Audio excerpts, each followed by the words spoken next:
Their sales, store over store, was up. You couldn't have asked for better numbers, and they got counts because Amazon. Simple as that. I'll tell you who's smart is Kohl's. Now, if you buy some clothes from Amazon, you can return them at Kohl's. I call it a first date. They're just meeting. They might acquire Kohl's, and watch out if you're in the clothing business, your life's over. You know, Mark, there are people that shop at Nordstrom or at Men's at Brooks Brothers that won't go to. That's true. Kohl's. You're right. That is true. That is true. But I bet they could pull away from Macy's customers. They can definitely pull away from Sears customers. They can pull from Walmart, Kohl's. They can pull from all those kind of places. 800-467-1443. You're assuming that a lot of people are value conscious when it comes to fashion. No, it's not even value anymore. Are you kidding? There's a bra company out there right now that's like sells more bras than the big ones. You do it at home in the privacy of your own house. They measure yourself, and then you send up the exact stuff, and they create it. That I guess is the best bra in the freaking world. Says who? I love mine. I was going to say, you testing, Mark? The bro. The man's ear. The man's ear, that's right. 5919 or online at artofgranite.net. You know, the severe storm season is here, and that's why you need to call Golden Spike Roofing. If you get you Somebody's rolling coming in today? I'm not sure. It's coming in. He may be. So we're talking about tomorrow at the raceway, right? Right. Traditional racing's been going on since '75. Got a few different people that we could talk about if needed. You know, there's a 3-generation family in the 1975. The grandfather tried it. Get a quality candidate from the site within one day. How? Using powerful technology, ZipRecruiter matches your job to the right candidates fast. So, while other companies might deliver a lot of hay, only ZipRecruiter finds you the needle in the haystack. And right now, you can try ZipRecruiter free. That's right, free. Just dial ***zip, and when prompted, say talk for your free trial. 947 keyword. I'm going to send you an email.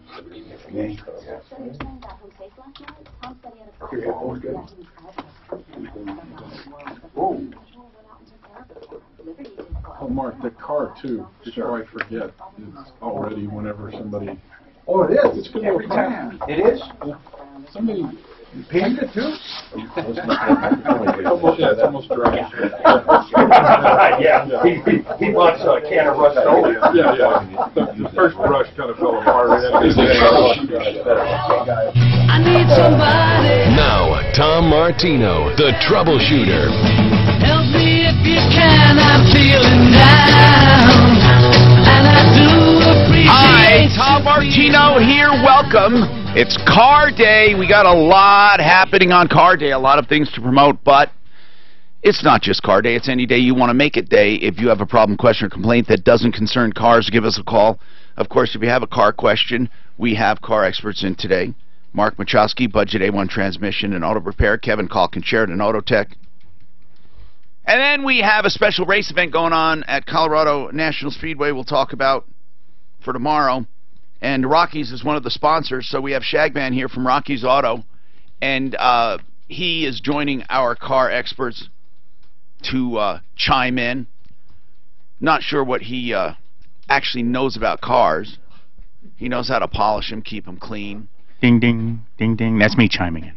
And that's Shagman chiming in. So you call, and you get one of us. Now, we will answer, seriously, some car questions. We're going to talk about what's going on at Colorado National Speedway tomorrow.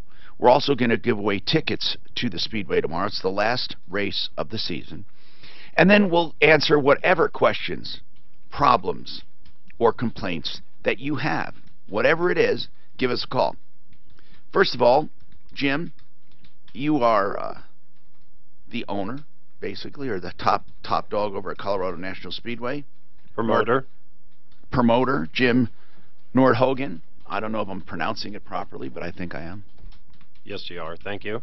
So, Jim, the last race, what's special? What's going on tomorrow night? Well, it's a traditional race. It's a 100-lap super late model race that goes back to 1975. And along with that, we've done a trick or treat with the drivers where everybody qualifies, goes down into the infield, and kids come out about an hour early and trick or treat with the drivers. Before the race? Before the race, yes. So it's a great time. That's pretty cool. So before the race even starts, the drivers are going to be in the infield. With candy in their cars, handing it out to the kids. So you go from car to car. Yeah, it's really great. Big party in the infield. So it's a trick or treat party at Colorado National Speedway tomorrow, and you go car to car inside the infield. The cars will be lined up, and you basically trick or treat at a car. And all of the drivers have candy. And the kids dress up and get to meet their favorite drivers and have a good photos? time. Can they have photos? Yeah, they can. Yeah, and there's just a good time. Ron's going to be out there, or Shagman's going to be out there, giving away candy and meet and greet too. And he will be giving out candy? I will be giving out the best candy. So, kids, if you're going to be out there, come by if you want the best. The best is from Rocky's Autos. Rocky's Autos candy. And then 63rd and Federal. And then the race car drivers and the photographs and the fun, and then the race begins. Then you have more fun, and that's all tomorrow night. What time does it all start?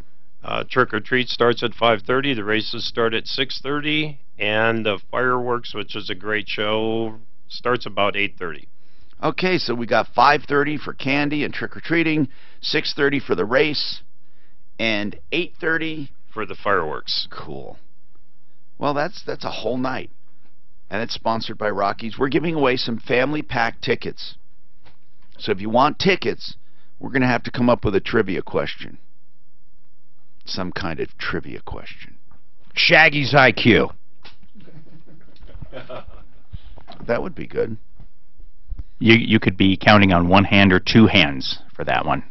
Here's what we'll do. We will we could set a number. We could set a number and call it his IQ, and whoever guesses it. So let's set a number. I'm going to set, like, I'm not going to be... Watch out, people can see you right. Where's the camera? Okay, I'm just going to set a number here. There's the number. I'm going to call that your IQ. It's okay. There's nothing wrong with that. I mean, there's nothing wrong with that. All right. So it would be, well, it would be all right. 303-713-TALK, 713-8255. Call up, and you guess the number of IQ I wrote down. And if you guess the number, then you get... That's one step above Deputy Dan's. One pack of tickets. Now, Robin, what is happening with you, Robin?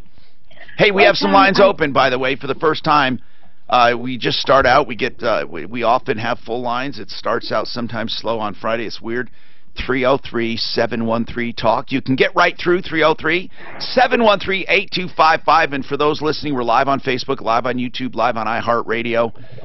And, of course, you can download us on iTunes. So what is happening, Robin, with this bank check? Okay, so Monday or Tuesday, my check came through that I get for retirement for my husband's passing. Came through to my bank account. Is that his Social Security check? Yes. Well, it's not a Social Security check. It's from the Navy. Okay, gotcha. Navy retirement. Yeah. All right. Right. So I have this account at Public Service Credit Union. That's all that goes in there is that particular check. Right. And then I write out my car payment and a couple other things. How much is that? How much is that every month? It's $827. $827. Okay. How much of his life did he give for that? 20 years. All right. And what happens then?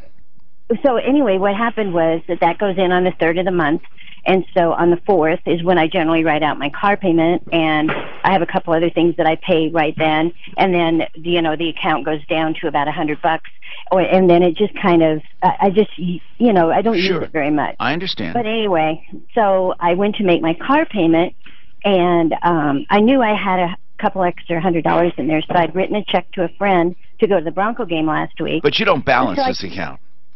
No, I just monitor on my mobile banking. Okay. So I just see what's going on in it. So I went ahead and put wrote him a check for the tickets for the Bronco game. And I thought, well, I'm just going to check and make sure that my deposit went through, which it always does. And when I look in there, there's a withdrawal of $869. What was that? After my check went. So there was a check for $827 and an additional withdrawal? Yeah, so there was my deposit for $827 and a cashier's check that someone took out for $869. Well, who took out an $869 check? Well, here's the question. So I called them, and I was freaking out, and they said, when were you in the branch last, public service? I said, I haven't been in the bank in 2 years or more. And I said, I did not withdraw this money. So immediately I'm freaking out because now I'm down to $156, and I know that check's going to bounce. And I don't know who. Which check is going to bounce?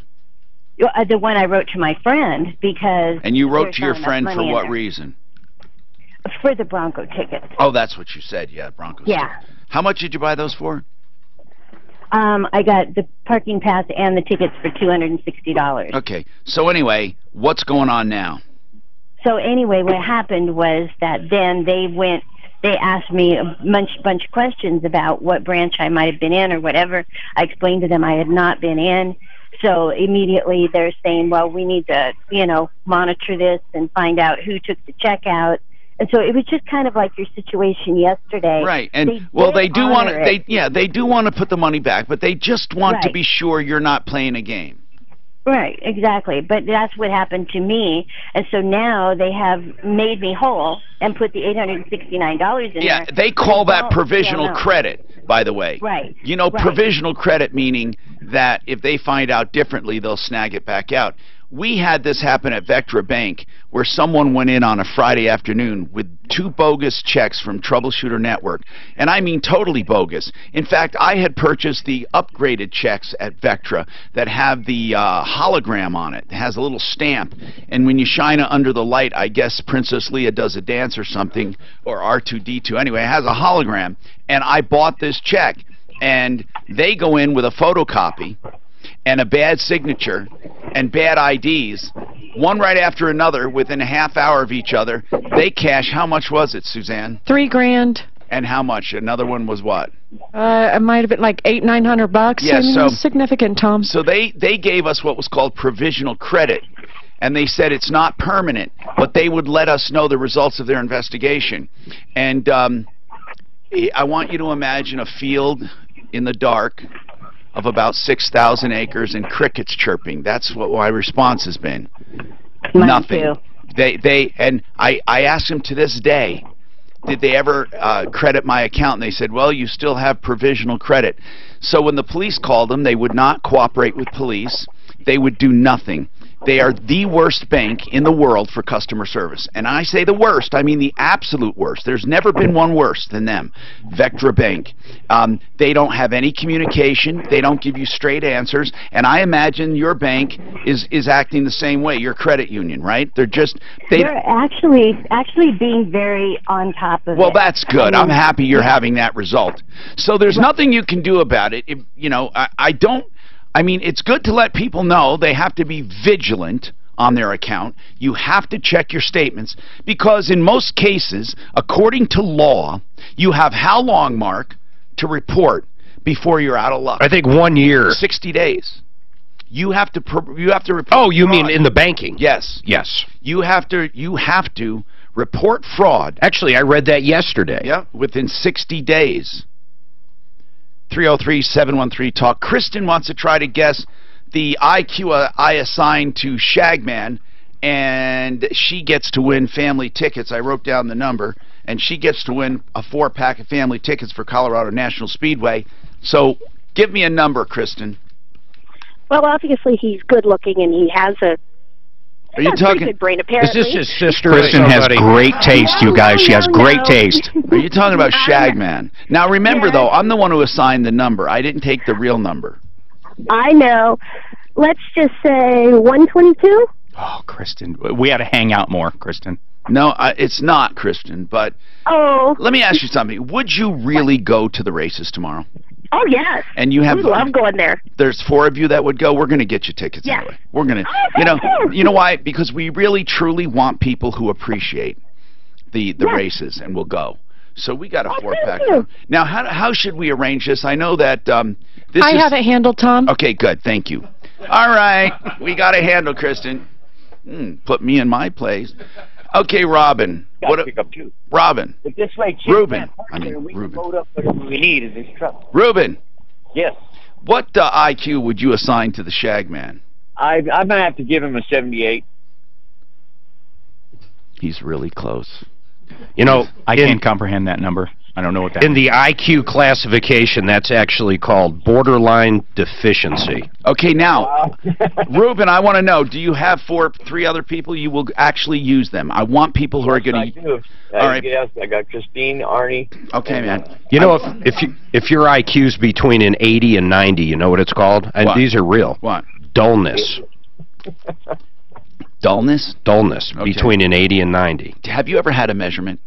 Hey, hold on, Ruben. You're going to get tickets. No, have you ever had I don't think so. Have you? Your kids? Yeah, I don't think so.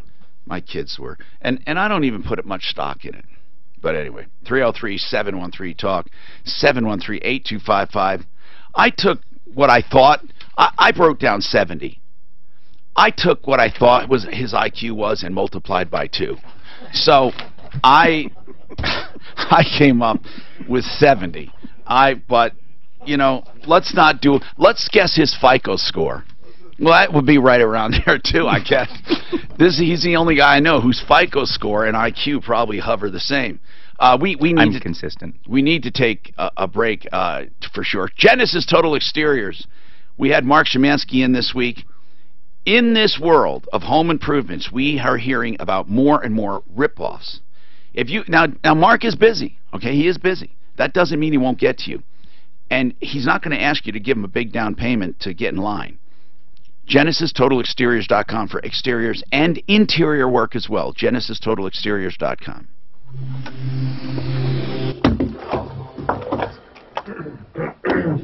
Select your race. L&L Human International Traffic Center. So at your Speedway, have you had any famous NASCAR drivers that have raced there prior to getting into the NASCAR Cup Series? We had Michael Waltrip just run a local race, K&N Pro Series 2 years ago. Oh, wow. And let me see, Davey Hamilton he owns an IndyCar team, and he's finished in the top 10 at Indianapolis over 4 times, and he ran a sprint car series there about 3 weeks ago. They have some good racers there. And how long has Colorado National Speedway been there? Since 1965. Wow. I've kind of Tom's raced out there. You know what I did at Vandermeer? I won the bracket challenge at Vandermeer. What were you driving? He did it just Tuesday. Nice. I beat 105 people. 32. Really? Nice. Congratulations. You do side-by-side, double elimination, but I went through the entire thing and not lost. And the only thing I did was what I did when I'm on the street. I power brake. Right when the light turns green, I fucking go. It's it. And how fast did the Hellcat go? What was the time? I got up to we get over 100, you know. 12 seconds. Oh, I don't remember. I have my timesheets out in the car. Wow. I got to bring them in. But here's what they said. The reason I won is everyone had the same car. Quick reaction time? The only reason they said because I got off the line quicker than anyone. They said I would jump out ahead every time, and I don't know why. Because because it's a game I play. I literally play this game when I'm at a red light. I see how fast I can go. Tom won a celebrity race 3 years ago at Colorado National Speedway. Yeah, what celebrities other than Tom were in it? I don't remember. Was the Shagman in it? I don't remember. Was he in there? I don't remember. You ran. I was in there, I think. What was there a controversy? Didn't I start on fire? Or was that Yeah, you did. Yeah, well, he was on fire. Yeah, he broke Frank Scott race. Yeah. Comes in the corner. You know, Oh, right. That was It was a good time. Yeah, we used to run a band here. Yes. You probably didn't know I held the track record there for 10 years. Ran a 16 the Pro open Mod, foot, Nitro the Coupe. end Ran of a one turn 624 to into the 227. section. I In love 2000. it. I love it. But I don't want to say this because I don't know where in fact, that's way too sort of stuff you have. No, I haven't been. This is the dealer right. When you start, once you break seven, I hope A lot of stuff is going Kind of on. low, killing it miles an hour Plus, first way. no, I We can't. put this up. Zero would be good. Or just For third. I mean, but just simply having to react and punch it. Would you fly straight up? So I did very well. Yeah, I go straight through Wisconsin. I think that was And my perfect. reaction time, because of that wall they put up there. It's right about 900. They put that wall up there, and by the I time would do, people are say passing was the over shop in the 1100 north to or south, they're already doing 45, 50. I think they usually went up like, 6 of them. about 3 years in a row. Right. Yeah, But but they they were were red and you know, fun. Yep. We would go around the lakes and they'd have bars off the lakes. You know, It's kind of cool. The one that was in thinking Rocky about Island, doing things. 707. Yeah, the lake country's real big. And That's the other thing I know. It's got over 10,000 No, miles. they have a new one coming out, a demon. Is that on? I thought it was like, what is the actual one? Over 10,000 pounds? Everything's for sale. That's like New Jersey, the gardens. A lot of gardens? That was my suggestion. We have Get rid of the containers. We have tomatoes. tomatoes. Somewhere else. That's because you had to. It's a garden, so everybody's got to have a garden. It's undefined. What was that what mean you about are. Called the demon. You know, somebody No doesn't clue. know what you are. Absolutely. It's not. It's not good. Why do you think it sucked? Right off on the floor. At 800 or 900 horse. Yep. Yeah. In my opinion, I don't know if it's worth. You know, I got my license. See, Now I had a moped. I had a moped license. oh, you're a farmer guy. Get it on. Hi, Tom Martino, your troubleshooter. Welcome to the show. Listen, I don't know much about racing, but I love participating. Like I did a celebrity race at Colorado National Speedway where you go fast, turn left. I loved it. I beat Shagman. He was in that, and some other people. That race was fixed, I believe. There was a controversy. I burst into flames in the front. You personally or the car? Well, the car. And I don't know why. I don't know why that would happen. I think I was riding my brake.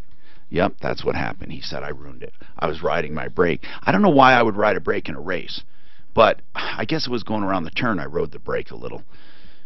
And I was doing my famous 2 feet driving. And I find that way more efficient. I don't know, this thing about 1 foot. If you have 2 feet, why wouldn't you use them? I don't understand why you need 1 foot just to go gas and brake. Why is that? What is the theory behind not having 2 feet to drive? You have 2 feet. I think God gave you the left one for the brake. And Do you really drive that way? Do you use your left foot? I do. I don't. Okay, once in a while. It's kind of weird. Once in a while I do. I don't really do it all the time. Okay. Because, no, I don't really. But I do. You know what I mean? Sometimes. But, you know. Does your car have auto hold? Yes. Okay. But I like power braking. You know, and then with the new ecosystem, it stops. So you got, if you want a power brake, you got to keep the RPMs up, or it just stops. The engine just stops like a golf cart. I mean, and you can't get off the line. And, you know, when 2 guys are lined up at a red light, it's just automatic. It's on. Come on. I don't care. And it's just, isn't it? Or am I just a psycho? I'm not like that. No comment. Do other people ever think that way? Kevin? It's on. Well, Mark? No, because you beat me in the Prius that time. Anyway. You know. Patrick, welcome to the show. What's happening, Patrick? Hey, I want to talk to Shagman. By the way, Sammy Hagar says 1 foot on the gas and 1 on the brake. I'm just saying. Okay. Okay. I like Sammy. Yeah. Anyway, no, Shagman, I got a question for you. Back in the day, I was a lot man over at Lynn Lyle Chevrolet. Yeah. And I'd always be given a task by the GM to go out and wash cars. Well, apparently I didn't do it right, or the soap didn't come off because I had to go back and wipe the soap residue off.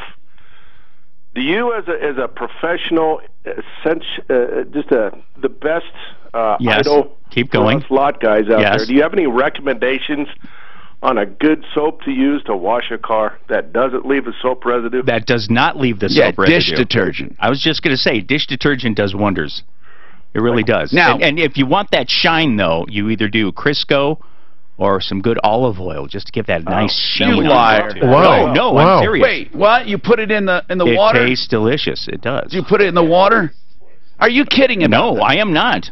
No. Now, by the way, if anyone has any information on that, do call in. just so you know, Shagman's a phony. He's What? He's Did a you phony. did you actually start as a lot lizard though? No, he's not a shag. He's an actor. I am a shag man, sir. He's an actor. I am a shag man. That's what they call me. He's an actor. He writes commercials and performs in them. Oh. Along with Serge, Pshaw. they do. They're professional production. Is the cop Yeah, I real know though? Sergio's here too. In No, the Serge room is here. the brains. Okay, He is the brains. But you are an actor and you do a lot of the input and Yeah. you sell cars, don't you? Actually, Oh literally. yeah, I have. No, do you actually have a license? I have a sales license. Have you yes. sold any? We haven't gotten. I have a sales license. Yes, I do. What would your average be if you had your sales average closings? What would my Or do you IQ just be warm 'em on up? there? Do you No, just I warm 'em up? actually what I like to do is it would be unfair if I always sold because it would be taking away from the other salespeople. And because you're who are on more TV all the capable than time, I and am. you're on, and people Yeah. know you, so it is Absolutely. unfair. It would be. It is unfair. It would be like me going out and selling them. And Yeah. but so when I go out there and visit, Shag, what I see you doing mostly is riding in the golf cart. Yes. Okay, You have so to test those golf carts out. They have golf carts to drive you around to look at cars. 303-713-8255. David, you have over 400,000 miles on a vehicle. Never financed it?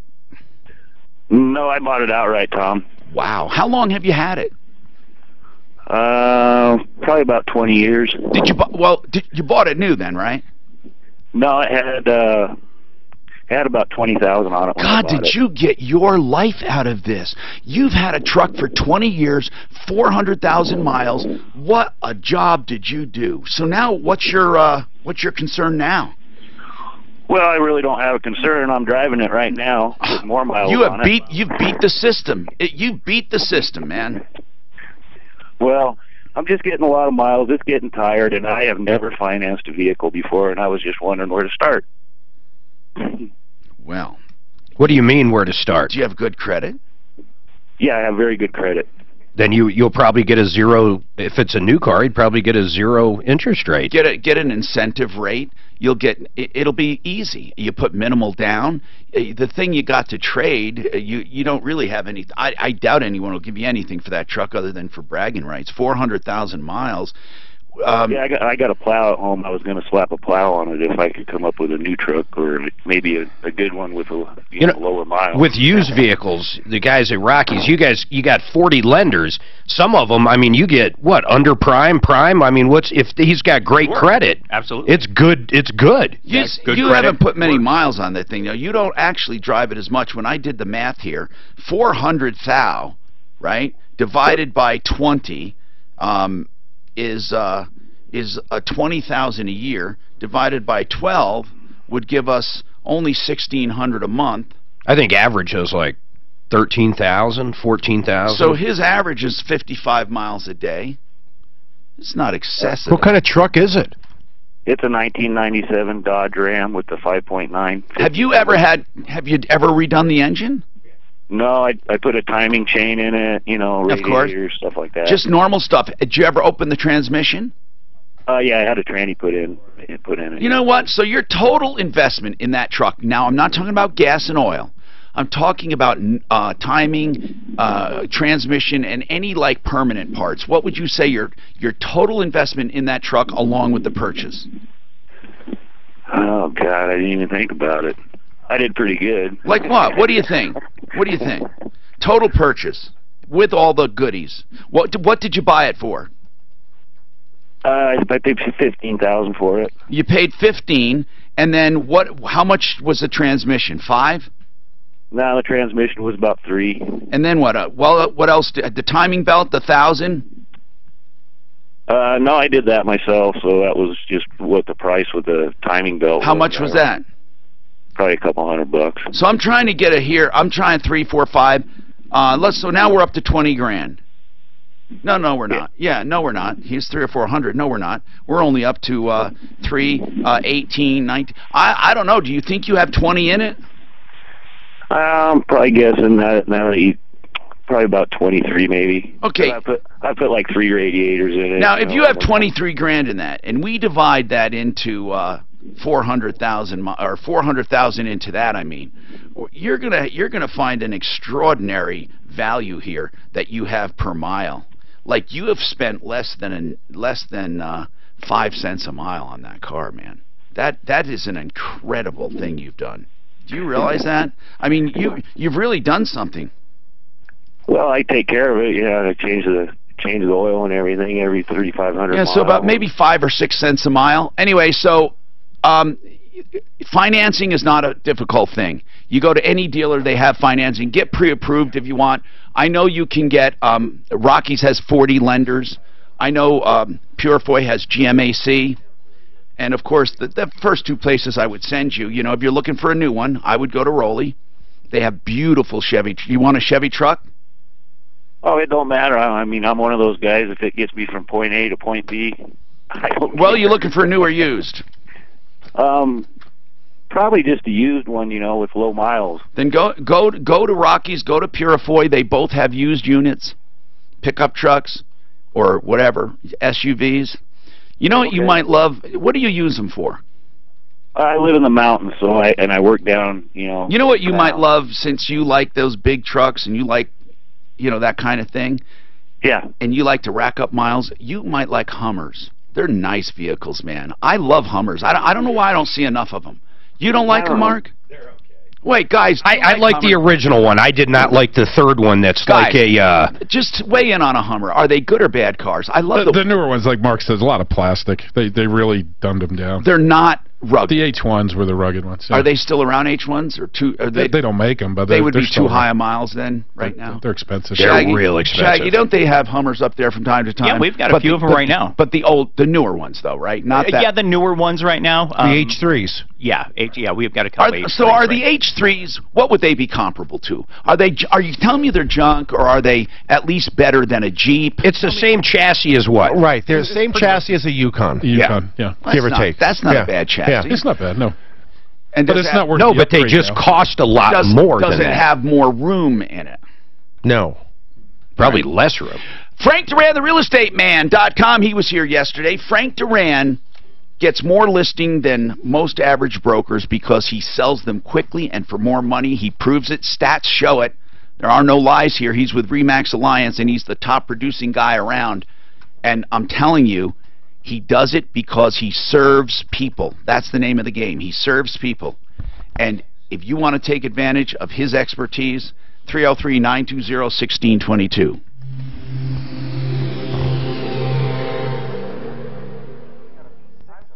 Hey, it's Ross Kaminsky, and I am really... I figured at least they could have. He said he liked it. I understand why they could have. I almost went on the ground. And then he called me out. What were you saying, Mark? When you said I like Hummers, I almost fell on the ground. He's more than me. I was the only one that... What do you expect from I'm thinking, well, who doesn't like Hummers, Tom? Well,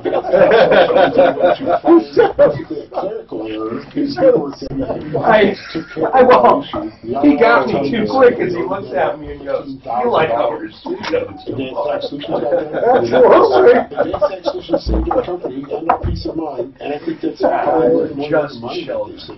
Advanced Tech Solutions is the only place you need to go.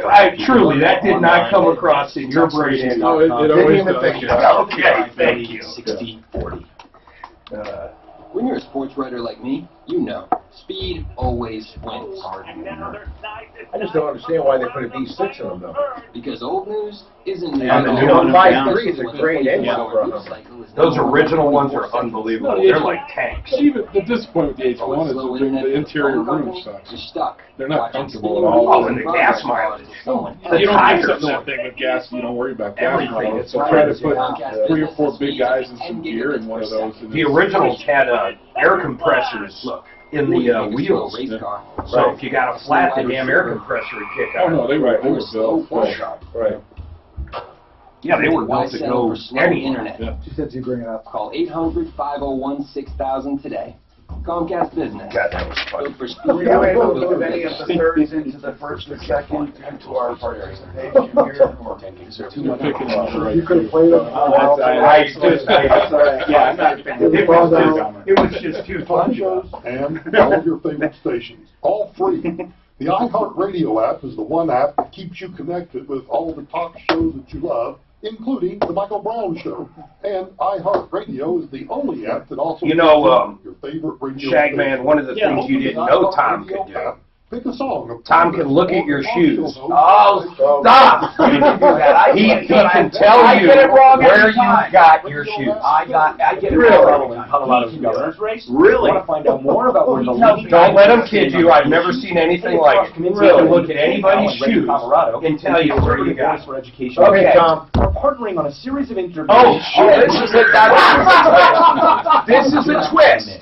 This is a twist. Okay, now. Okay, hold on. To hear where is the fourth candidate in okay, you got it in your left hand, you got the other one on your right foot.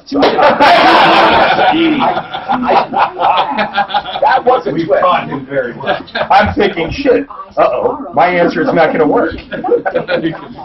He thought outside the box. Affordable. TLC Laser Eye Centers wants to help us. So Cheryl's mom lives right by, vision. So they're offering a pretty close to where your place is up there on Federal. I've always wondered, how do you get all these vehicles in your lot? How do you get all your vehicles? Right? You buy them from other dealers? How does that work? Auctions. We have a buyer that goes out to auctions, and we also have a lot of people who trade in, trade in, trade up. So inventory's going to be tough with the floods, right? Yeah, we're actually building inventory right now, which is no mean feat. It's the hardest thing right now. That's why Greg's not here. You know Greg, one of our buyers. Now 800-255-5151. 800-255-5151. Yeah, I forgot. How many cars were 500,000? Half a million cars destroyed. Shit. Used car market's going to go up. Are you retiring or experiencing? There's going to be a lot of good parts out there, too. Yeah, that's true. A lot of great parts. They say that some are going to be destroyed. That a lot of them are going to be destroyed. I think 500,000 are total. Yeah. But he was talking about parts, that there's going to be a scarcity on parts. Oh, so he was wondering. We can get people to share. I don't see how there'd be a scarcity of parts. I know. Overabundance. You have to do it every day. They literally have to share every day. Yeah, I know. Well, what we do is we tell them we're going to do the same thing every day for them if they're, same size. Sharing parts. Suzanne must be doing something down there. What do you got? Can you answer the phone? Oh, no. Now, when you get these vehicles at auction, are you able to drive them, check them out before you make your bid? Yeah, you can check them out. Oh, really? Through them and, So you can drive them? I don't think they can. It depends on the auction. It depends on each. Wow. Whoever puts on the sale. Usually you check them out, then they roll through, right? And that's when you actually start bidding. Well, I'll check them out the day before. Yeah, that's hard to do that, though. You can't really drive them. You don't have a lift to bring them up in the air. Yeah, exactly. I'm Tom Martino, your troubleshooter. Yes, we are the only show in the universe that hands power of the media over to the common man to solve problems, and we also are the only ones who have a list with teeth, referrallist.com, and I think it's safe to say the longest running radio show in the country, not to mention the only host who does charity helicopter rides. So, if you have a charity, we allow you to auction them off, but it has to be a charity. Okay? 303-713-TALK, 713-8255. 5. Liz. What's happening? Liz. Liz? Liz? I can hear you there. Oh, I'm sorry. You know what happened? Liz must have hung up, and we have somebody new. So I'll take you, George. Thank you for at least responding. What's happening, George?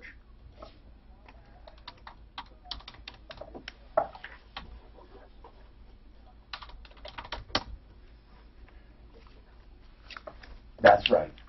Well, they don't go after consumer crime.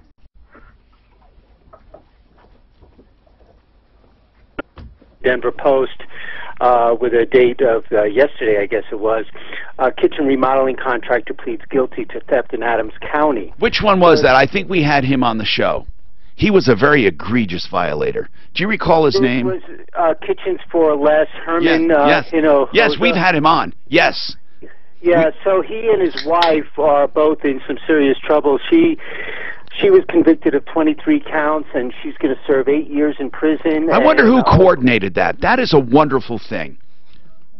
Yeah, so, I mean, it would be worthwhile contacting the Adams County DA's office and learning a little bit more about it. He's doing a plea agreement where his sentence apparently is capped at 18 years. So they're facing... Now, that's some pretty serious stuff. We were one of the first shows that brought all of this to light.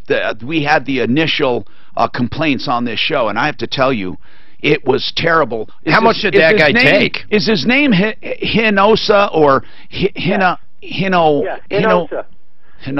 Yeah. How much did he take? Herman, you remember this? Herman Hinosa and his wife. Yeah. How much was it though? How much was what? How much did he end up getting convicted for? How much money did he steal? I don't know. She has to pay. She herself has to pay over $100,000 in restitution. You know what kills me? I think of Don Eiley, who they got him on $12 million, and he did less time than this guy's looking at. You know, that sucks. You know, and so hopefully the other counties DAs will start showing up and doing their work as well. So anyway, the story on Channel 7, local kitchen contractor Herman Hinosa, who owned Kitchens for Less and Kitchens to Go. Remember that now? Yeah. He's back in federal prison serving an 11-month sentence for violating his probation. It says an earlier Call 7 investigation exposed questionable business practices. It's amazing to me also how all these TV stations, it was their investigation that did it. Every single one of them originated on this show, which is amazing, but it's okay. And then it says his bankruptcy hearing in February, dozens of creditors showed up, and they didn't want him to go bankrupt because it was fraud, of course. Herman owes a lot of people money. I'm kind of just skimming this article. There's an ongoing investigation about his wife, Susan. So I'm telling you, man, my hat's off to Adams County for doing this. If the Adams County District Attorney did this, we ought to get him on, Suzanne, and ask about, let's find out, what does it take to rise to the level of this? What do we need to do to help them? Because I imagine it would be the same for all district attorneys. And here's the deal. I believe that in Denver it would have been different, because we had a terrible district attorney in the past. He didn't care at all. I mean, this guy was the worst. What was his name? Mitch Hairdo? What was the guy's name? He's so forgettable. I can't even remember his frickin' name. But I just called him Mitch Hairdo, I think it was. Somebody help me. But if you know of any jurisdictions doing a good job, let us know. We really want to work with authorities. In the good old days, we used to have some relationships where we could hand over files, and they'd go after them. Mitch Morrissey. Mitch Morrissey. Mitch Hairdo. Yep. He was the most useless district attorney in the history of Denver. I mean, I am telling you, the worst of the worst. You can't get more ineffective than him. I think the only way you could do worse is if he died in office, they embalmed him and kept him in the office. That would have been the only time you could do worse. Although that might have been a little better. You wouldn't have had to clean out the bathroom. 303-713-TALK, 713-8255. Paul, what's up with the Honda Pilot? I never get calls about Honda Pilots. Before I get into that, perfect segue from your last caller, I just want to let you know that I've got Done Right doing a kitchen remodel. They're on the last finishing touches today, I think. Done Right's been around for years. They have been amazing to work with. Don't they do just refinishing, though? Well, they do a lot of stuff now, but they have been around for many, many years, and this is a company I never get complaints about. Now, they've been awesome. One thing I do want to say about them, they are proud of their pricing. I mean, their pricing is up there. And I'm not saying that's a bad thing, by the way, but it's up there. You're not going to get any super deals, but you'll get what they tell you you'll get. You'll get the work done. So it's going. They haven't changed a penny off of what they told me it'd be. Oh no, I didn't say they would do that. I said you'll get exactly what they tell you. You won't. You're not going to have any problems with a company like Done Right. They're just straight shooters. They are straight shooters. There's nothing. Yeah. I have nothing bad to say about them, but I do know that they are very expensive. You know, well, and again, that is not, and I'm not indicting them for that. No, they did the kitchen refacing on most of our cabinets, rebuilt some new cabinets, cut down a wall, put all new flooring in our main floor, put in a sliding glass door, and it was about $24. That's not terrible. No. Now, one thing, years ago, I compared. Now, this was years ago, so it may not be fair now. I compared several refacing companies. By the way, Done Right was the best. They were the best. They were the most expensive, but the best refacing companies. Then I compared. I did this on Channel 4. I compared buying brand new cabinets and brand new countertops, everything new, tearing out, hauling away, and installing, versus the covering. And Done Right at the time, this was like 20 years ago or more, was way more expensive than buying everything new. So, I mean, that's just, that was just a side note. And again, I mean, I'm not saying anything wrong about the company. I was just telling you about some research I did years ago. So I'm glad you're really having good time with them. As I said, it's an upstanding family, and company's been around a long time. You hold on, we'll talk about your Honda Pilot coming right up. Get the nickname Shagman. How'd you Shagman, that's an industry term. Shaggy. Shagman. Yeah, a shagger. Moving cars from one place to the other. Shaggy, cleaning. Oh, okay. Yeah. But you never clean the cars. Oh, I do. No, he's an all-around guy. But he literally is not a shagger. You know, we're talking about spots on cars when you're washing them. Have you ever used RO water? Are you guys going anywhere? No. Yeah. No. That would do it. Well, as far as I know. But that's expensive. Yeah. RO water is expensive. It's 4 to 1. You know, that's for every 1 gallon. Yeah, I'm talking. I don't want to every 1 gallon. No. We were thinking. You have 3 gallons of waste. December 29th. But when you go to the car wash, you got got spot free rinse. That's what I think. We just go somewhere for a week. I think they're using check first, because I know you usually go. Gotcha. Yeah, because basically they're the 29th. I think you guys do it though, because you're using a pressure. The first, we don't have any RO machine because it's New Year's. And have a red. Let's talk about this. Look at the calendar. Where are you guys? Are you guys hitting He's California? kidding about the olive oil, though, right? What's that? He's kidding about the olive oil putting in the water. Right? Oh yeah. Oh yeah. Someone's going to do it. Yeah.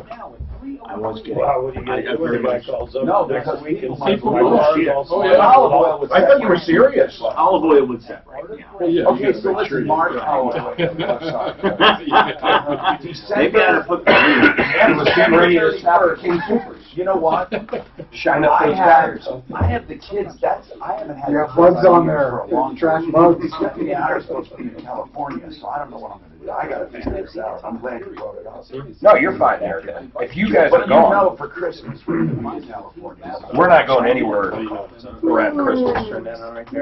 Okay, I'm going to make a plan though and let you know, and I'll do whatever you want. Well, no, but let me know what you're doing. What we were looking at is the 29th through like the 3rd. somewhere around that weekend. But if you guys are going to be in California, it's not a big deal. We can go the week after. We're open to.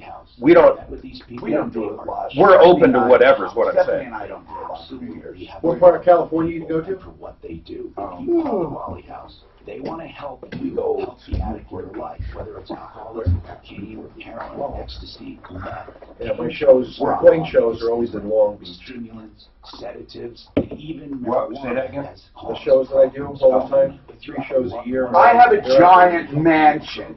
Here's the number for the Raleigh House, 720 in Long Beach, in Newport Beach, a giant mansion. 720-893-5555. But we're online. We're online, yeah. You can buy it. It's called Queen Mary. Yeah. That's where you keep your yacht. 80% of Fortune 500 companies lease their vehicles. A friend of mine because that's the smart that I do Long Beach show with, he lives in Malibu. The house that he bought. And more money. You ever go down to Colorado business for more than 20 years. Real close. Alliance Leasing will get you into your fleet vehicles with all the Kind options of in the same at the vicinity? lowest No. price. No. I'm a You're finance thinking of guy. San Take Diego. the choice of No, leasing Balboa Alliance. Island, The obvious one right is in San your Diego. business. Learn more at alliance.lease. That's Yeah, right, they're just like Newport? alliance.lease. Why am I not? Wait. There is an island we go to. Take the little ferry across. Yes, Right, that is, exactly. okay. I'm sorry. We were like 3 blocks from the What's the one I'm thinking about for San Diego? The same thing. I thought it was Balboa. But you're right that we have gone over there. Man, they're beautiful. Right by Newport Library. You're absolutely right. Yeah. Get a shot, And, get a shot. It's that easy. we love that. Walgreens. That's Walgreens. right. That's right Happy there. and healthy. Through August 31st, 2018, for every You get a small island, too, with only like 6 houses on it. Vaccine restrictions apply. Talk to your That's the pharmacist ferry to to learn go more. across This the is Hal's Yard. Oh, I love Halloween Newport approaches, Beach. and I Father absolutely Pete love it. has turned his lawn I was thinking about the Speedway when I asked you the famous people that moved to NASCAR. Now the name flipped. He used to race out there. Rich Riley?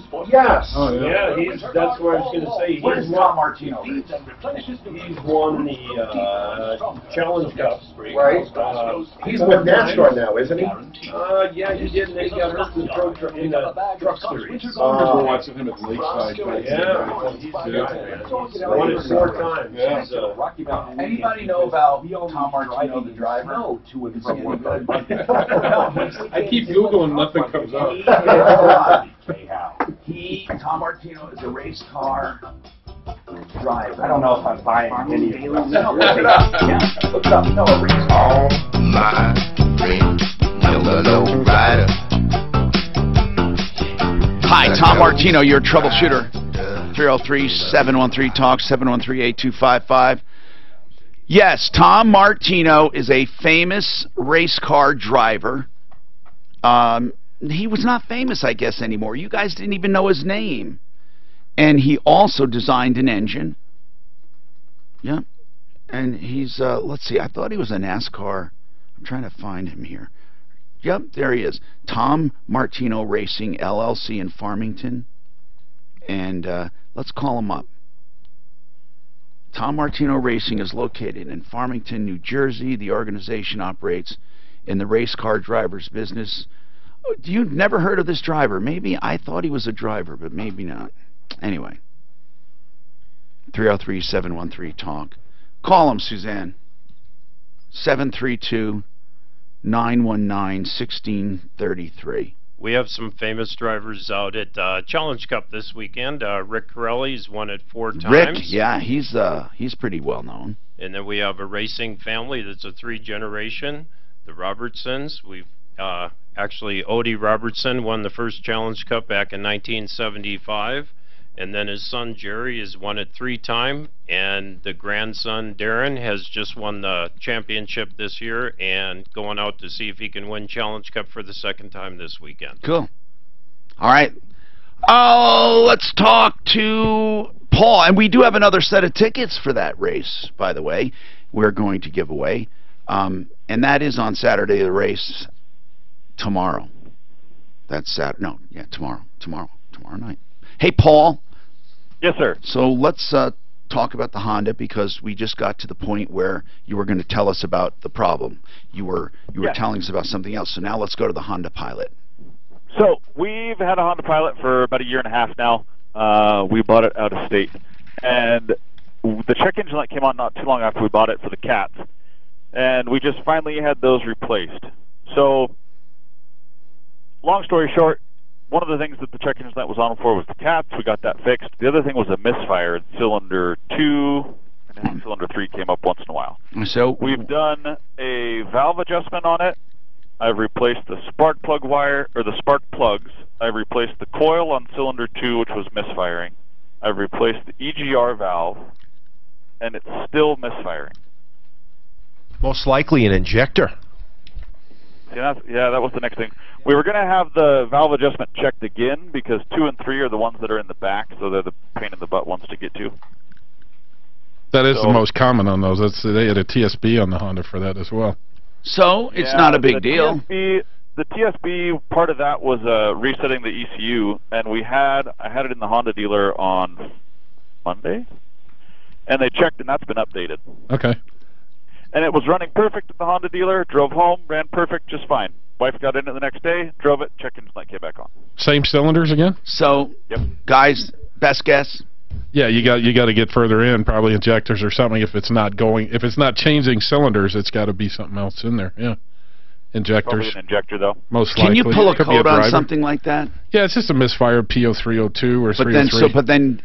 But then you have to narrow that down. That's what he already knows. So he's already doing that. Exactly. So go to where are you located, man? Thornton. Thornton. Well, if you go on the referral list, you'll find plenty of good shops. And we have Google Maps on the referral list, right? To map something. Can they map it? Yes. Right from there. 303-713-8255. Steve, welcome. What's happening, Steve? Hey, Martino, appreciate your show. Your show is actually helpful when you can't get on the internet and find what you're looking for, and it should only take like 5 minutes. So that's why I'm here, second-time caller. All right, good. What can we do? Basically, I got a thing on my cell phone, actually a phone call, and it said, do you know Christine so-and-so? This is the department at Capital Reassurance have received a pending complaint, meaning you as the respondent, and it's like it's a computer that gets on it first, and then it kind of puts it like if you don't answer, you're going to get reported. Now, did this come by email?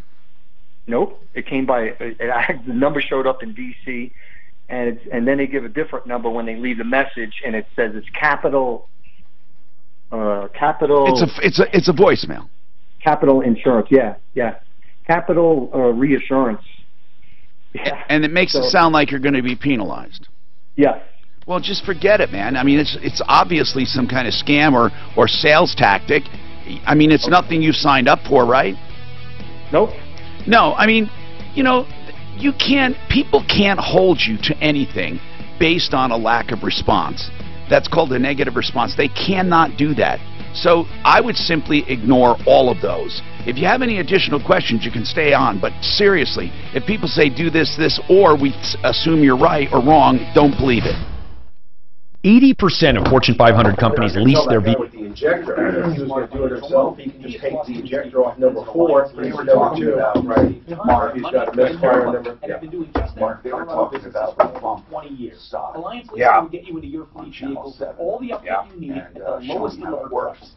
So literally just jerks your fingers. You hold your finger in one spot. Oh, is that what it does? And the butt recoil. You're shooting. It's basically you got a spring. You're shooting. Yeah, but if you keep your finger on the trigger, you keep your finger on the trigger, right? Right. But the first time, then it moves it off again and back on. You basically just hold your finger. Do you think they should illegalize those? Back and forth. Yeah, of course they should. Absolutely. What's the purpose of this? I mean, You know what the purpose reason was? Well, it's to bypass the laws. No, it was to allow people who have disabilities to shoot a weapon. Oh, really? That's what it said. That's articles But how did they get the first BS. Of course it's Well, if you can't shoot a regular gun and you got this thing going off like this. Of course it's BS. Of course. So that's what you Still know. the same old thing. The law's not going to change. So he wouldn't have done this.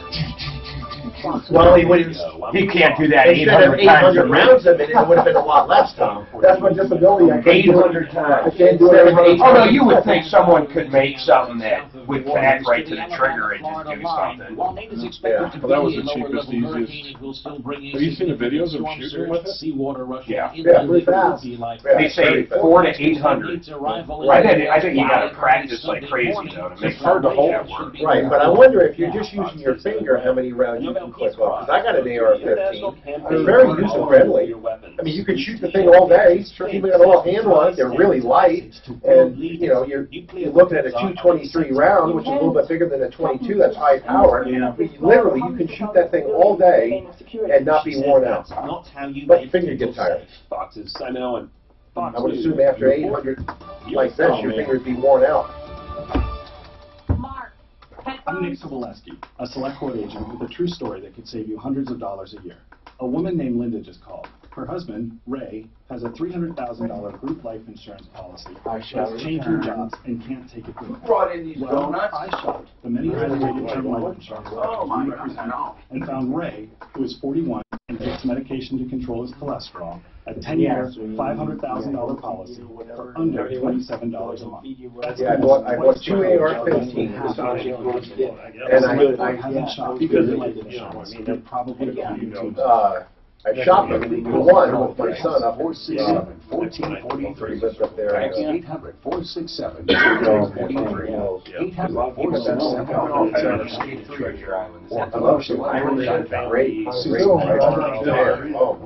They're all nice, though. High power, little recoil. Why would you want to go there? Don't you want to be able to be close? Or?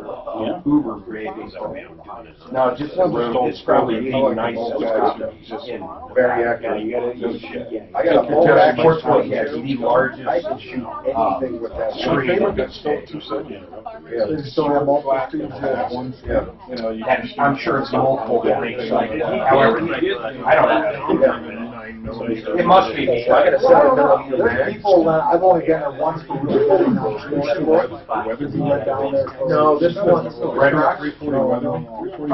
But people literally sitting there the whole freaking day, right? Watching. I'll go.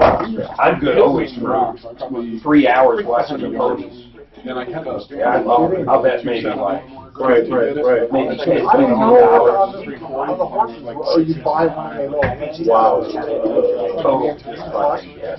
It's like doing a dog. But you get free. I like dogs too.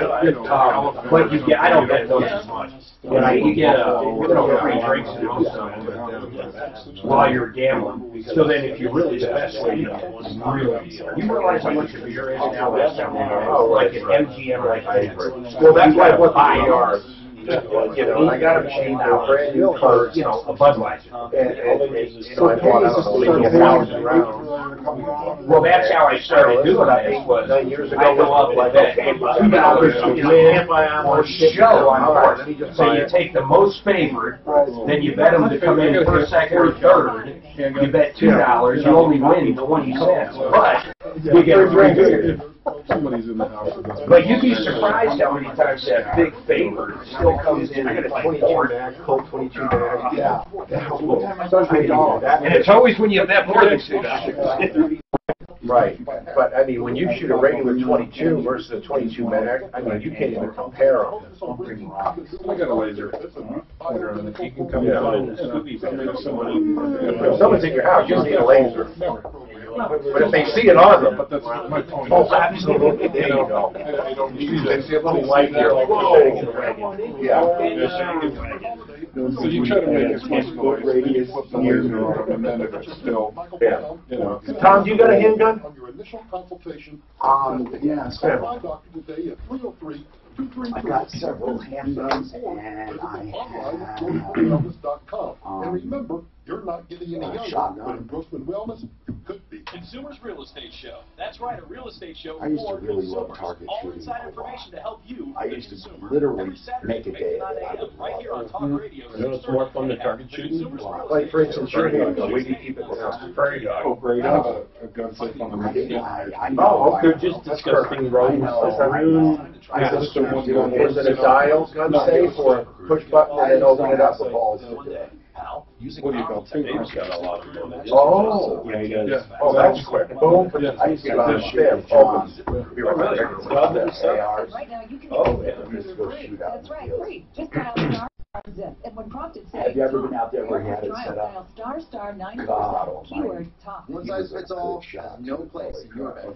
Hi, I'm Christian von Rickenbach, founder of Helix Sleep, and we know one mattress can't work for everyone. That's why we created the only mattress built for you. Go to helixsleep.com, take our 2-minute sleep quiz, and we'll build your custom mattress and ship it to you for free. Try for 100 nights, and if it's not the best sleep you've ever had, we'll pick it up and give you your money back. Go to helixsleep.com/talkradio right now, and we'll give you $50 towards your custom mattress. It's helixsleep.com/talkradio. It's the Troubleshooter. Now, Tom Martino, the Troubleshooter. I'm Tom Martino, and this is Car Day. Well, we have a consumer advocacy show every single day where I advocate for your rights. Been fighting for consumer rights more than 40 years around the country. I settled here about 38 years ago, where we do it on radio and TV and the internet. So people moving in, I forget how many thousands of people we have moving in every week. So I guess I should introduce myself and tell people about the show, because it's really the only place anywhere where you get direct help like this. You call up and we'll give you direct help if we think you need it, or tell you what to do. It's also entertaining along the way. So feel free to use us, don't abuse us. And, of course, use referralist.com, which is what I do. I go after the bad guys, right? So I naturally know the good guys. And they're at referralist.com. That is paid advertising, but it's with accountability and background checking and all of that. So it's not a free ride. It is an absolute adherence to a strict code of ethics. Then, if something goes wrong, we use referral list members to help those who use the list where something went wrong. Like I said, we truly only have maybe 1 in 1,000 problems, which is good as far as transactions. So, welcome. 303-713-TALK is our number. You can find the show on Facebook, The Troubleshooter Show, or you can call it The Referral List or The Radio Show. You can find us on YouTube, Facebook, on iHeartRadio, the app. You can also download us at iTunes and go to troubleshooter.com directly if you'd like. There's also a link there to the referral list, and we have articles up and links to watch us live. We have our car people in today, and we're talking cars. So if you have any car questions, call us. Now, we don't ever narrow it down to one topic, but if ever there was a time, it would be cars, because people do have a lot of questions. People talk about buying, selling, maintenance, repairs. They talk about getting their cars fixed. What's the most common thing? I'm not talking about maintenance now, guys. The most common reason somebody brings a car in to be fixed. What's the most common thing that goes wrong? Anything. I mean anything. Other than normal maintenance. Either suspension or a running problem, I would say. What does that mean? Like a tune-up problem like the gentleman with the Honda, okay, the misfire, or some sort of a braking suspension problem. What do you think, Kevin? Yeah, that and leaks. You get coolant leaks, oil leaks, you know, all kinds of I would say things. Leaks would be almost the number one reason. You know why? Because people see it. It's very obvious, yeah.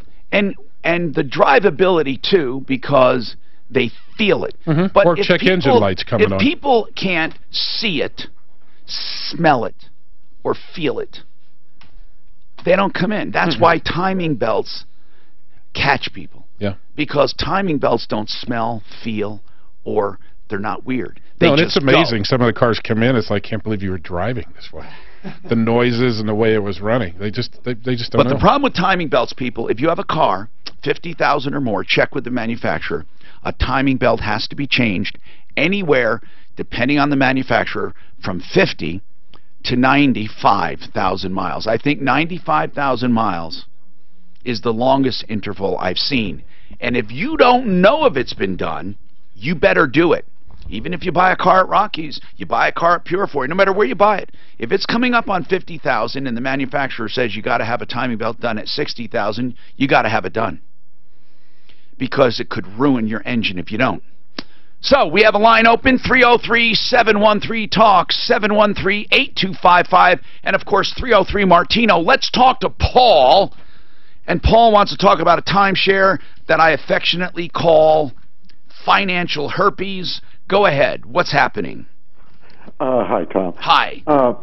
I'm in the middle of, I have a company working on a timeshare transfer. And who is the company? Someday Vacations. Okay, now I don't know them, but again, I can't throw rocks at them because I had a company, Timeshare Exit Team, that I was sending people to. Now, they did help a ton of people, and then they dropped the ball somewhere a few years ago, and those problems are coming back now to me, and we're taking care of them as we get them. I want to make it clear that Timeshare Exit Team is taking care of these individually as I give them to them or making full refunds. But in your case, how long have you been with this company? Well, about 2 years. How did you find them, Paul? Well, I took advantage of another travel company, or, you know, business. Well, okay. Did you find them online? How'd you find them? No, we were on vacation and went to a presentation. About getting rid of your timeshare? Well, no, about signing up for this another travel, you know, business. Okay. I guess what I'm asking is... It's not a timeshare. It's just reduced travel. And they told you about getting out of the timeshare? They said yes. Okay. So you have a company. Did you pay any company or any person to get you out of a timeshare? Well, this Someday Vacations, yes. They How much? Transfer fee of $1,019. And did it work? Well, it hasn't worked yet. So what are they waiting for? I don't know. Well, when we were told that this company would get rid of our timeshare with 90 days or less, and I started this last year and then didn't get. What do you need now? I got the story. It's the same old story. You paid $1,000 up front to get your timeshare gone. It's not gone. Now what? Right. Okay. Well, 2 or 3 days ago, I heard you talk to a caller about an attorney here in Denver. No, he's in Florida. The Finn Law Group. And he's a real attorney that does real cases against real timeshare developers, and he's real successful. So, he's real. Yeah, he's a real guy. He's not a lead generator. Right. And he works. But it costs as well. Most of these other ones, so people know, they're aggregators. They're just like people that advertise you asbestos, you know? And they find an attorney. Explain what that means, Mark. What you mean is, like an aggregator goes out and says, if you've been injured in an accident, we have a team of attorneys ready to take your case. That's right. Then when they call, these guys then dole out those leads to various attorneys based on zip codes and stuff, and these attorneys are all a member of this group. And then they pay them for the lead in some form or fashion. It is a marketing group. And that's what most of them are. Now, Timeshare Exit Team is not a marketing group. They have their own offices, but they hire attorneys to get people out. And they had a good system going. It was working. And I'm going to tell you, they went through a really bad rough spot. And that's when we parted company. They went through a rough spot and stopped getting people out. Then they came back strong and started cleaning up their mess. And as far as I'm concerned now, I think they're doing okay. But Mark still says they're having problems. Are they having problems now, Mark? It's hard to say. If you went in on day one today, would you have a problem, or is it only those ones that they dropped the ball on a few years ago? I don't know about the ones that go in today. I don't know.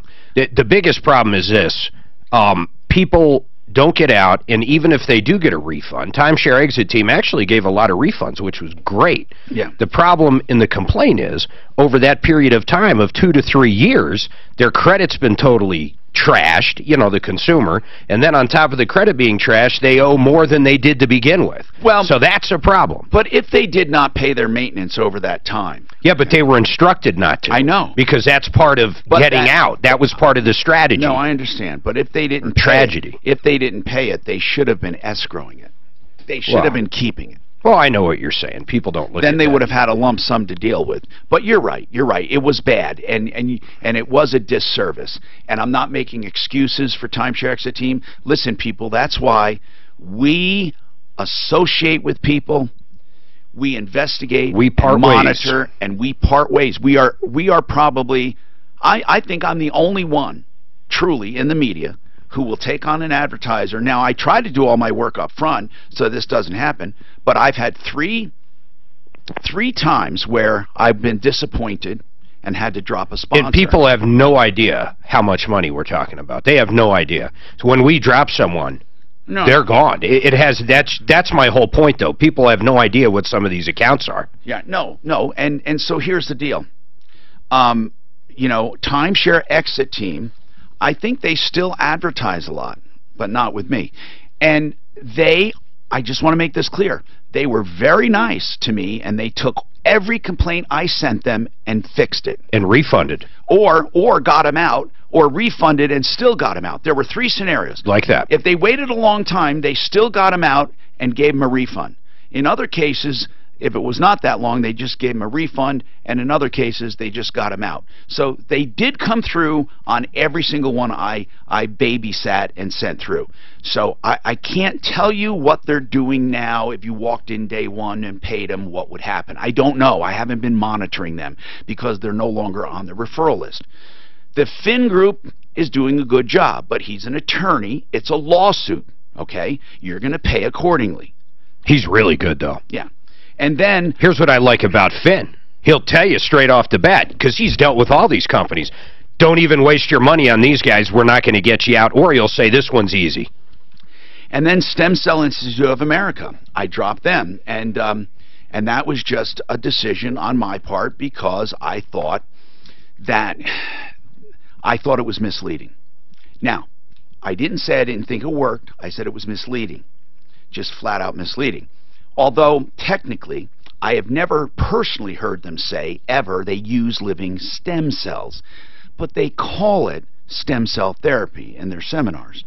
And there are no living stem cells. And their product is derived from stem cells. Well, Would you say that's correct? Yeah. And by the way, this is very I want to make this very clear. What I am saying about Stem Cell Institute of America goes for 98% of all clinics. So I'm not singling them out. They use amniotic fluid. Many use amnion, they use Palingen, they use certain amniotic fluids that do not contain living stem cells, but they did. They take the growth factors from the living stem cells and use them. Yes, they have benefit. Yes, they help my back. Yes, they can help you to avoid pain, to build tissue. It can do all of that. It can actually stimulate your own healing system. There's nothing wrong with it, but it is not stem cell therapy. So that's what I had a problem with, because all of the statistics that you read about, the clinicals, are done on living stem cells. And I don't want to get too complicated, but the only way to get living stem cells in the office is to harvest them from you or from a donor, okay? And then concentrate them, because some people have way more than others. So you get them from the hip, or not the hip, the bone marrow, many times in the hip, or any large bone, or you get them from fat cells. And then they condense them down and re-inject them. And that has way more benefit than non-living stem cells growth factors. So that's just the distinction I want to make. You'll always hear the truth here. I never hide behind any kind of a disclaimer or anything. If I don't feel comfortable about something, you're going to hear about it. And I'm telling you, it's the only place in broadcasting this happens. I mean it, because normally if people have enough money, they can just buy their way onto the air, and that's not going to happen with us. I got to take a break because, you know, I'm getting beat up. Angie's taking place for Brutus. I thought Brutus was tough.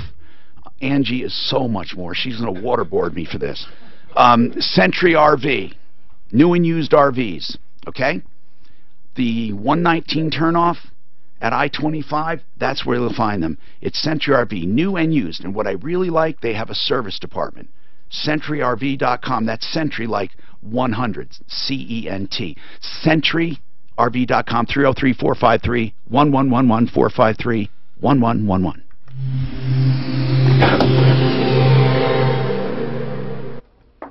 They're saying these Dodge Demons would be 9.6 in the quarter. Are you guys going that fast?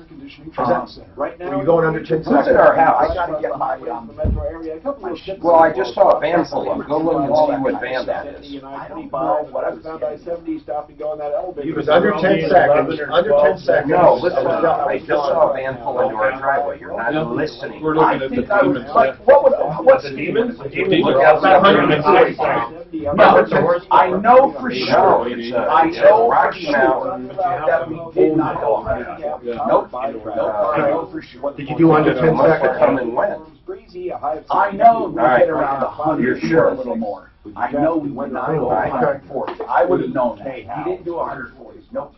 It wasn't that fast. That's a heavy car, too. No, hold on. We may not have had the most souped up ones. Right. I thought they said something about 600 horse. That's what I think they said. Because they would have had to put roll cages and everything. And all we else, did yeah. was when That's the problem they were with the stopped. Demons. Yeah. Well, that's the All we Demon. did was go to the floor. So you do a power braking? Yes. Right. Then it had traction control on. Pedal them that way. Yeah, you just put knuckle. Did not burn any rubber. So, Ron, what are the good extended or good aftermarket used car warranties out there? No. We're doing what, Colorado Used Car them a Cares? long time ago. You follow me? United Car Care. Aren't they local? Is United Car Care local? Oh, they're in Florida too? Was it degenerative discs? I have, yeah, I kind of, no, I have more of the set, meaning the joints. You know, the warranty. So I don't, You know, the worst thing, I mean, the training really, you know, tears up the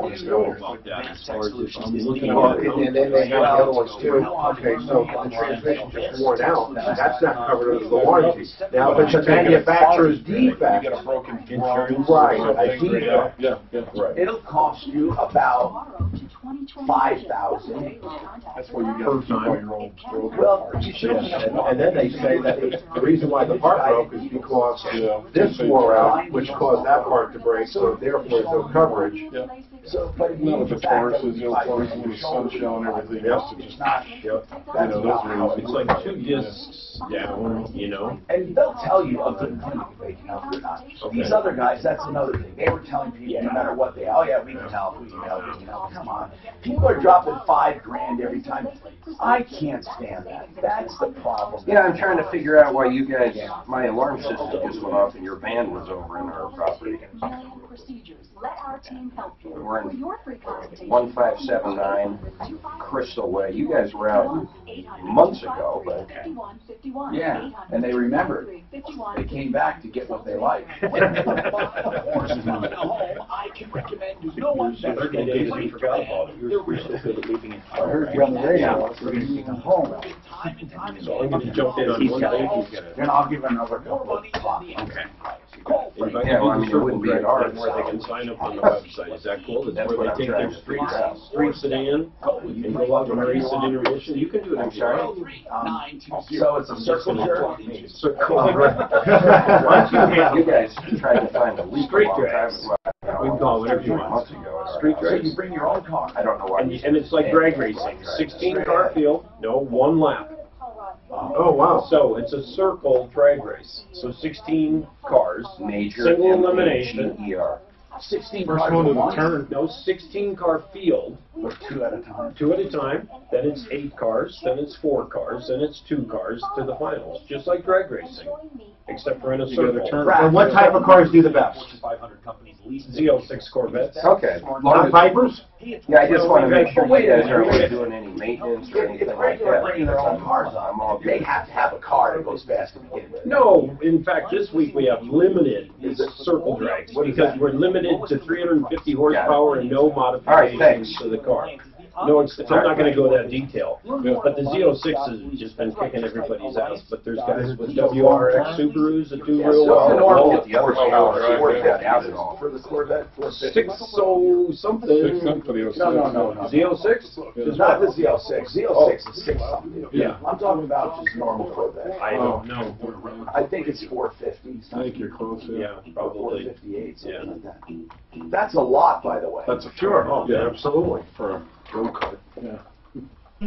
I like this song. I'm Tom Martino. Colorado National Speedway, last race tomorrow night. They have a lot of fun stuff going on.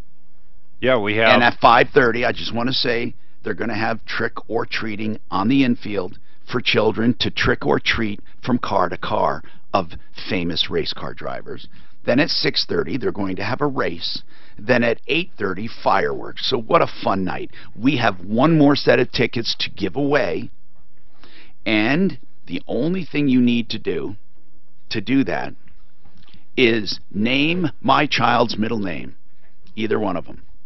And you can have... I know. Well, no, you can't. You can have a family 4-pack. Any one of my children's middle name. Okay, Jim, you also wanted to talk about something else that's fun coming up. Yes, Tom. At intermission, we have a thing that's called Circle Drags. It's incorporating drag racing and circle track racing together. It's a 16-car field of street cars, fans out of the stands. So we can have our own car and do it? You sure can. And what do we have to do to sign up? You go on the coloradospeedway.com. Right now? Right now. We can't do it at the night. You can do it at Saturday night also at the concessions shack and get signed up. What does it cost? No fee whatsoever. No? What do I win? You win a trophy. That's and bragging cool. rights. No, that's cool. So you can drag your own car. Are you limiting them as far as horsepower? Tomorrow night we will be a limited circle drags, limited to 350 horsepower and no extensive modifications. Limited 350 horsepower and no extensive modifications. Cool. Then that's where do they go? What website? coloradospeedway.com. coloradospeedway.com. Okay. And don't forget, Rockies, 63rd and Federal, they've been a sponsor of this for years. Shagman's in the studio with us. Hello. So, hello. Let's talk. Let's talk cars. We got Kevin Kalkin with Sheridan Auto Tech, Mark Machowski with Budget A1 Transmission and Auto Repair. Paul, how much more can we say about this now? This is about the timeshare transfer. What do you need our help with? Hi. Hello? You've talked to us, right? Yes. Yeah, so what do you need our help with? I understand that you tried to get a transfer, you paid them some money, $1,019, and nothing has happened yet. Yeah, I was just trying to find the attorney that you were recommending. Okay, so the Finn Law Group. But what are you going to do about the money you paid these clowns? Don't you want that back? Well, I hope to get it back. Did you pay by credit card? No. Okay. And where are they located? Near Branson, Missouri. Oh, man. You found them on the internet? No, through the travel discount. Oh, that's what you told me. But But did you go to a website to sign up? No. Okay. How did you go to their office? How did it work? To the transfer company? Yeah. Well, the discounted travel site that Are you still part of that discount travel site? Yes. Why don't they help you? Well. Why don't they help you? I don't know. Well, I would push them and say, look, you got me involved here, and they took my money. By the way, the Finn Law Group in Florida, 855-346-6529. I'm going to say that again. That's not toll-free, is it? Or is it? I don't know. It doesn't matter. Nowadays, long distance isn't expensive. Does anyone even care about long distance? What do you pay for long distance? I don't think so. Anyway, here it is. Michael Finn, the Finn Law Group, on my referral list, referralist.com, for getting out of timeshares the real way. 855-346-6529.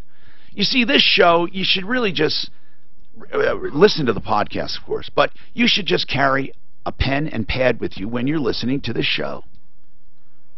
It's truly such an action and information-packed show. You'll miss something if you don't. Hello, Wayne. How can we help you? Well, Tom, it's just nice to bask in your presence once again. Bask away, sir. Yes.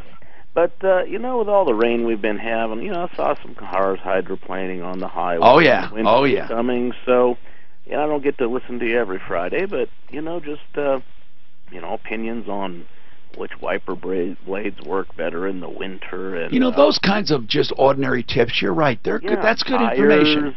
Transmissions, because I know when winter gets here and you get... Really good idea. Sometimes you get overheated cars. I'm making a note right now. Right. I'm really making a note because you bring up a very good point.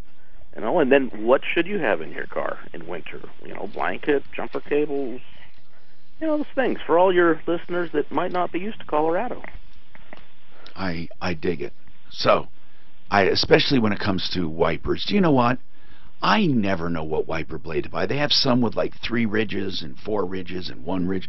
Well, I mean, I really don't know. What the heck? I mean, I guess a wiper blade, if it gets the rubbers too hard, it's not going to clean well in the cold, and if it's too soft, it's not going to do well in the heat. And then you even have the washer fluids. I mean, I like that Rain-X stuff. It seems to help repel the water a little bit better. But man, are they proud of it. Oh, yes, they are. So, wiper blades. Has anyone ever done extensive research on the absolute best wiper blade? I'd like to get the one... This is, I don't know how they engineer them this way, but it's almost magical, that it leaves a swath exactly at eye level. And I don't know how the hell they can calculate that, no matter what car I'm in. Whenever there is a wet, kind of snowy thing, it'll wipe clean everywhere except an arc right across my eye path. I just don't understand. Have you seen, you know what I do? And then I'm constantly reaching out and slamming them to get rid of the little ice crystals, right? Is there a way, heated ones work, right? No or no? Now, with a heated wiper, do you need a special blade, or can you replace it with anything? Is it heated from the wand, or what? Do you know? I'm not sure. See, we are ignorant of wiper blades. I want to learn everything we can about wiper blades. Who's going to take on that assignment? Everything we can learn about wiper blades. Everything. And how about a good just winter tire all season? Because they're not all created equal. Now, we've done a lot of discussions on tires, and the rubber and the siping and the different tread designs. We have, but you're right. We should review that. He wants it. He probably uses all seasons. I always put snow tires on. The Blizzak tires are the best for the snow. Not studded snow tires, the Blizzaks. Why do you say? Well, it was a couple weeks ago we were talking about this. But just why?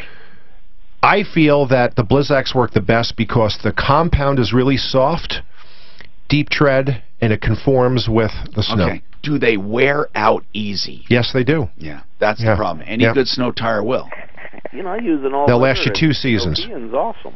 I use all-weather. I have never purchased just a snow tire, because I have all-wheel drive SUVs that I feel do fine. They're all-weather tires, and they do fine. I mean, I think they do great. But if they don't, Fuller Law, personal injury attorney, I hope you never need them. I don't want to make light of this because there are some injuries that are devastating. But it's not just a car accident. Let's just put it this way. Here's what our system of justice says, okay? If you are injured, and it's someone else's fault, they have to make you whole. Finding out what that is very complicated, and how the law considers it. Don't ever try to do it on your own. And please, when insurance companies say, don't worry, we take full responsibility, that's probably when you have to be at your most guard, because they will never take full responsibility, even if they say it. You need John Fuller, at least for a consultation. It will cost you nothing. And then even when you sign up, it'll only cost you if he collects, and it'll almost always collect more than you ever could on your own. John Fuller, 303-597-4500, 303-597-4500. Here's his website. In addition to referralist.com, it's personalinjuryco.com.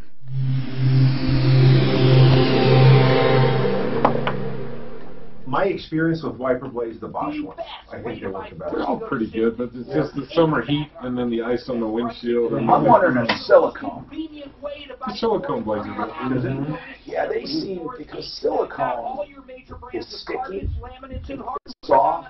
But it doesn't contract and everything with the heat and the cold as much. You know what I always thought about doing on wiper blades? Spraying wax on the wiper blades and wiping it off. Take that one. Right. Get the dirt off. So, could you imagine doing wiper blades on his lawn? Oh, man. A what? That cost your fucking fortune. Oh, absolutely. It's not There's no way you can do it. No way. Take a razor blade and clean all the scrap off your windshield first. Sure. Because you would not believe all the little pieces of tar that came up on the road. Oh, You yeah, can't even absolutely. see. And mudge that you can't get all of it. And you scrape it all off. My yoga teacher, that's what I did, and I Well, told her, it just I guess makes she goes, that Kelsey, the start of his thing. You know, I'm just wondering, I think Ron being a good guy to ask this. If I had as many cars as you, I would want to buy the cheapest freaking wiper blades that I can get. And I'm just thinking, I'm just wondering, I bet you almost, to a certain extent, the cheapest wiper blades almost might be the best. Except the winter blades. Oh, yeah. I was in awe when I went and bought some for my Escalade, $40 for a set of wipers. Exactly. I was when they were $4.95. They get the beam blades and the silicone. I did the $40 ones on one of my vehicles. You should see. Exactly. Yeah, you can hear chatter. Yeah, later you still get the. That's the back. It's a full-size Greyhound bus. Do you ever get any demons on your lot, Ron? Spray paint. Any demons on your lot? No, not demons. I'm going to say Hellcats. Don't get that, green one. Green. You got a Hellcat? Yeah. Wow, how many miles on it? We have a love for people. What do you have? A green Hellcat. I was asking if you guys had a Hellcat. That's what you were talking about. What is that? No, they have not a lot. How many miles on it? 75,000. I thought maybe you were looking. 25,000? Don't No, yeah. 5,000. Don't you have nice. the freaking the guy that did our pond was at our house? What? Which is how many? The guy that did the pond came over. Oh and my looked at the God, I pond gotta and went, mention that. Yeah. What, you see on video? Yeah. The camera went off and it was the band from that pond place. Mark, that's weird. No, I think he's probably doing something else in there. Remember, he kind of did that under the table, so I wonder if he came over just to check. I don't know. All he did was get out, literally walk around the pond and leave, like he was just checking out his work. Well, you should have a gun. Yeah, when the camera goes off, it just triggers the 12 gauge. Yeah, There was a dog growling on first. Doesn't have a speaker. That lady was obsessed with you. I can't. She said she's been The problem following is, you for you years. can And then activate she either by makes motion her or family sound or friends feeling both. crazy, like reenact your The whole sound is like, it's crazy. If the dog barks, if the car goes, well, quick enough, yeah. The water feature, that would never stop. It was weird. Oh, that's right. It's kind of weird because I see all this shit that happens at my house now when I'm not there. You're better off getting noise. I know, man. I'm like, what's he doing at my house? I should have talked to him. Can I help you, Geraldo? I did them by Brian. Up against the wall. He quoted me to his company. It wasn't his company. If you got a big fan base in Like Greece, 16 grand. I had this water feature. In Northern And I said, no. So he calls me back. He comes back the next day and says, listen, me and my brother and my mother are meeting out every weekend for this. It was half. And I said, okay, well, you're not getting a dime until it's completely done. If everything's perfecto, we're good, man. rehab that come from a joint replacement. Hey, it's Ross Kaminsky. Now you Yeah, yeah, they want to get paid. Healthcare offers regenerative therapy with stem cells Salmon that can help cast. restore that aching joint to a level of comfort and function you didn't believe possible. Learn more at downtownshealthcare.com. That's downtownshealthcare.com. That's all letters and stuff you want. Sounds like it's Russ. No, we're trying to copy him. Stand up. I'm not. on Denver's talk station, 630 KL. Boy, that was funny when you said you like Hummers. Hi, Tom Martino here. Welcome. Would you say I'm juvenile sometimes? Yes, not okay. sometimes. That's the only disagreement. Not sometimes. Most of the time. 303-713-TALK. 713-825. What were those trucks you liked again? Hummers. I thought you liked the Avalanche. Oh, the Avalanche is my number one. But I said that I really think Hummers are cool. Yeah. And I really like Mark's Hummers. just being immature, Tom. I like. Don't we all like Hummers though? I like the Avalanche, but I think the Hummer is a really cool looking vehicle. Shaggy, do you like Hummers? So I personally like the circle drags myself. That's always a crowd pleaser. Now hold on, guys. Let's just promote something. What were you talking about? Oh, we have one set of tickets to give away, and then what else? Quick. I just wanted to say, thank you for Colorado National Speedway. And? Their fans are so rabid, and they follow them around so Yes, well. they do. Local NASCAR racing has got such a good following. Want to thank the fans who come out and support Colorado National And Speedway. you'll be there to say hi to them. Absolutely. Now, I'm going to be there. Now, Rockies has a really cool car for sale right now. Oh, wait. I don't know if it's for sale. We think it might be. Well, it's on display, though. Yeah. It's actually a very cool display. It might be there. the owners. It might be one of the corporate owners. I mean, okay, here. I'm just going to say it. It's a Hellcat Demon 770 horsepower or something, or 775? Huh? Hellcat, 707 horsepower. 707 horsepower Hellcat. Wow. It's a beautiful green. A Hellcat. Yes. Do you think they'd let it go? There's no price on it right now. Is there a stock number on it? No? All right. We ought to call... Take a look at it. I think... Just take a look. You ought to call up there and ask Dave if he'd let it go. Go on. Ask Dave if he'd let it go. 303-426-4646. Dave Rothrock. Oh, okay. President or CEO or whatever. Founder. Okay. Listen. We have a 95 Dodge that stalls out. It's a 1500, is that right, Jared? Yes, sir, Tom, but I got a great joke for you. Go ahead. If it's clean, go ahead. So I got a Jeep, and I got a bumper sticker on my Jeep that says, "It's a Jeep. If I wanted a Hummer, I would have called your girlfriend." Okay. Let's move on. That I got to blame Mark for that. I got to blame Mark for going in the gutter. No, you're the one that said it. I was talking about the yeah, okay. So I do. So listen, I have a friend that's got a 95 Dodge truck, and it seems to stall out when he's either pulling in a driveway or putting it in reverse. And that's the only other time it does it. Other than that, a 95. How many miles on it? It's probably close to 200,000. Okay. How is it running otherwise?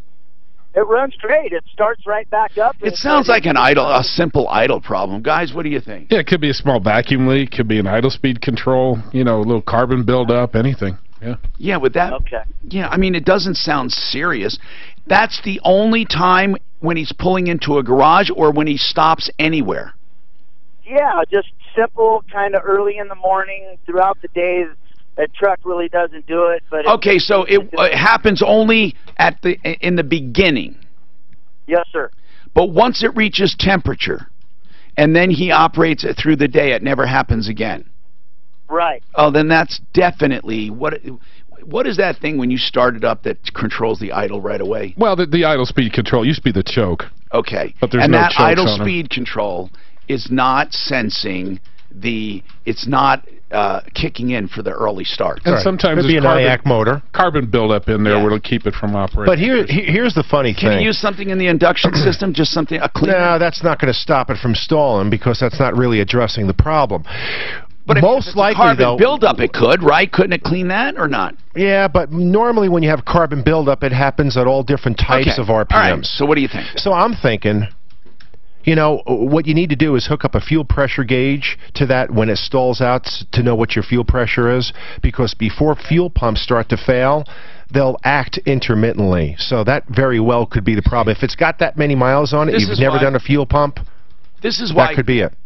This is why car shops have to come up with a system for getting prices to people. Yep. You know what I mean? Like, he's really wondering, what do you think it's going to cost? Everyone that calls us, even though they're asking about a symptom, they're wondering what's it going to cost to fix. Isn't that the most common question? What will it cost to fix this? Absolutely. Not what is it, what will it cost to fix it? And if there was a way that we could get the cost of repairs right out in the open, is there a reason you don't? Now, I'm asking openly here. Is there a reason I couldn't go to a menu and say ABC shop, timing belt, this much money, carburetor, this much money, or whatever? I mean, is there a reason I can't do that? Most jobs you can. I mean, that's very simple. You know, but there's without so many, going in. Sure. I think the bigger part is the diagnosis to get to the point. People don't realize they need right, this. They don't. That's what I was just going to say. Right. How do you know what you need before it's checked out? They don't know. You're exactly It's like right. going to the doctor and telling them you need to fix and this. it costs money to check it out. I mean, if all you guys did were throw cars on the rack and give estimates, but you do that a lot, right? I mean, how many times do you do that and it's zero? So you've taken, a half hour of shop time? We do free inspections all day. But Absolutely. you have to. Yeah. But can you usually find out from a free inspection what is going on, at least to give a ballpark? Depending on the issue. If it's a really bizarre problem that's very intermittent, and you know my top guy has to be on it for 2-3 hours, that's hard to do. I am trying. I'm thinking out loud now. Mark knows exactly why I'm doing this. Mm-hmm. I'm thinking out loud because I want to revolutionize the industry. I want to figure out a way that you can make it like black and white, and you would capture so much business. The Find Fix or Free comes close, but that, you know, and that is really good. I mean, if people know I'm not going to spend a dime more than this, and if it is something major, at least I get a full written diagnosis. We've got a company on the referral list that's struggling with this same thing. They're probably the cheapest in new furnaces or air conditioners, but they're trying to get people to buy them online. Pricefixer.com. It's tough. No, it is. You got to retrain the consumer. Because consumers don't know what they need. Most of them don't know, do I have a heat pump? What kind of air conditioner I have? What size? That's right. But cheapest price. 303-713-8255. Who should I do, Angie? Just tell me. What's coming up? I did that. So, yeah. How about good old Mitch Floria? It's a good time to talk about Art of Granite. Because Art of Granite is definitely an art. But it's not just granite. Any solid surface counter material, Mitch Floria will make look beautiful. And will adapt it to your kitchen in a way that'll look like it was meant to be. He is a designer, he's a craftsman, he's an artist. And he doesn't mark up the material itself, he only charges for the fabrication and installation. But he also does more than that. He tears out and hauls away all the old stuff free, and whatever you do in the kitchen, he will do in the bathroom free. And then add to that cabinets for a small markup. He has cabinets direct from the manufacturer. You can have your kitchen looking beautiful in 1 to 4 weeks. It starts with a phone call. You'd be surprised how close he can come if you just give him some measurements and a photograph.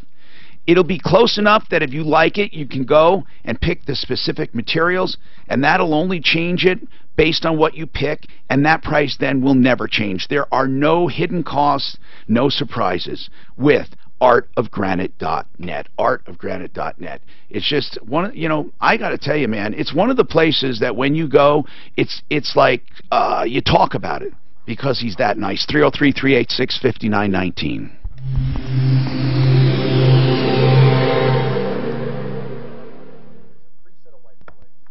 This report is brought to you by Farmers Insurance.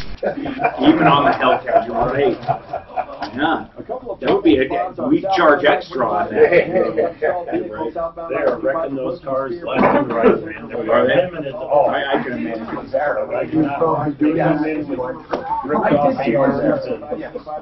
Right, didn't I talk about Lazera earlier? I don't think so. Fuller. No, but I think I talked about I don't remember Lazera's name. Remember when I said something about some guy asked about Thinking yesterday. Right now, Friday and 56 in Denver with your traffic and weather. I'm Pete Wagner. I'm trying to. Hey, how? Oh, never mind. We heard you before, but we didn't hear you. I'm thinking about Lazara now more than it. I'm trying to think where I did it, and I don't know You if I did did. Fuller for sure. I don't think Lazara. I'm damn good at Did you do Ideal? But then that would be it. Yeah, I did Ideal. You did And Ideal? I'm not as childish as I used to be. Yeah, right. Didn't I do Ideal? You're the one marked off. you originally told the shoe joke. It's a great joke. It was, man. Oh, stop it, that not. It's the most ridiculous joke. I want to know the truth. It's not a joke. It's stupid. No, it's not. It's one of the funniest things ever said. What joke is this? It's the joke that keeps on giving. I know where you got your shoes. You got them on your feet. Get it? They're on your And he feet. laughs. He laughs every time like he heard it the first time. Most people Why are thinking, is that? how would he know I got him at Macy's, or how does he know I went to Foot Locker? But the whole thing is, You got them on your feet. But you threw a wrench in it, And you're still laughing about it. Right, that's what I did. Tom recovered great, too. Well, I got a way out of it. What? Ask me. What's your way out of it? Okay, tell me. Say hi to Rolly for Say, hey, they're not my shoes. You hold me lunch. It's true, your shoes. That's 720-488-8604 or online, yourmoneyyourretirement.com. You know, the severe storm season is here. All that Hummer talk. Oh, gosh. You pushed that a lot. I know, it's great. You pushed that one more. 1386 for a thorough and free He said like 3 things that were perfect. I really like Hummers. Ron had a great response to that. He liked the circle. I know, yeah. That was good. That was good. Back away. Leave that unsolved. That mystery. Yeah. Mystery of the age. Oh. Circle tracks. You're welcome. See, I thought you were going to say it. You know, when he was talking about the circle. Oh, and you almost, I could have sworn you almost said it. That's good. It takes a certain kind of person to actually call these things out. Mm-hmm. Yep. Fight the urge. I know. I know. Yeah, whenever you have that urge, fight it. Fight it like hell. You're hiring. I like being the guy that Hey guys, when we come back, I'm going to have to do some spots. Remember, you're only 11. You still got all next hour, Oh bro. my God, never mind. I'm so sorry. I am thinking. I knew. I just got that. This is the noon hour, and I got all behind. So yeah, we got. You're so far ahead. You got Joe and Raleigh left. I'm sorry, Angie. I was thinking this is my last hour. I'm counting the minutes to get out of here. Sean Hannity. He's still thinking about those Hummers. We'll point out their bias, and we'll give you the information you're not going to get. I feel so much better now. Thank you. I was rushing. Sean Hannity. I said, how did that happen? On Denver's Talk Station, 630. It does. The show's a little. It almost seems slow today, doesn't it? Hi, Tom Martino here. Welcome to 303-713-TALK, 713-8255. Okay, guys. We have so much going on when it comes to car stuff, and we were thinking about how can you find and price something adequately for people. I wonder if a phone service of some kind, a Skype service or something, to just get more customers in, more leads closed. What could revolutionize the auto business? Okay, first of all, we all hate going in because we have something wrong with the car, right? So we want to go into a shop, and here's what we want. We want, as a consumer I'm saying, we want to go in, and I know how I feel. I want to be able to say, come here, listen to this. Okay, Tom, it's this. It'll cost you this. It'll be done in an hour. You know what I'm saying? We all want that. But it doesn't work that way. But there's got to be a way we can make it work better than it's working. There's got to be a way. So when you go to a place, the first thing you want to know is what's wrong, right? Now, there are computers. Don't we really know most of the time the area, right? We do. How often do you really have the ball busters? I think I can say that. You know, how How many times do you really have those? It's not very common. So, most of the time you can nail it, right? They're pretty straightforward. Is there a way that there could be an interface with an app that you plug into your phone, you plug your phone into the data port, and it interacts with an app? And There is. And it can feed you that information. And then that information could then retrieve a price. Yeah, well, I don't know about the price part, but the problem is a lot of times you get, like, whatever code, a misfire on 3. Well, you don't know what that misfire, why it's being caused. Exactly. But could you do a find, fix, or free if you had that category? For example, if you had a category, you could do a way more accurate find, fix, or free. Way more. Think about that. Like if it was a certain system. No? Am I wrong? Well, the cars vary so much from car to car. I mean, unlike furnaces, they're pretty much the same for 10 years. Well, cars vary, but the brands and the OEM stuff, well, yes. one car may take 4 hours to put a radiator in, the other one takes a half an hour. Yeah, but we know that because it's all booked out somewhere. Sure. That data can be put into an app somewhere. Yeah, right, that would be part of the app, right. Yeah. We should be able to, a consumer should be able to plug into the data port, get a code, get an idea of what is going on and how long it'll take and what it will cost without stepping foot into it. Okay, so let's use the radiator as an example. Okay, customer says, hey, I have an antifreeze leak. How much for a radiator?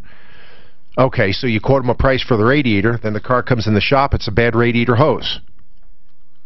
Yeah, you're right. Or a bad radiator and a water pump. Or your competition says, oh, wait, it might just be a hose, it's only $15. Meanwhile, you're quoting the radiator. Right.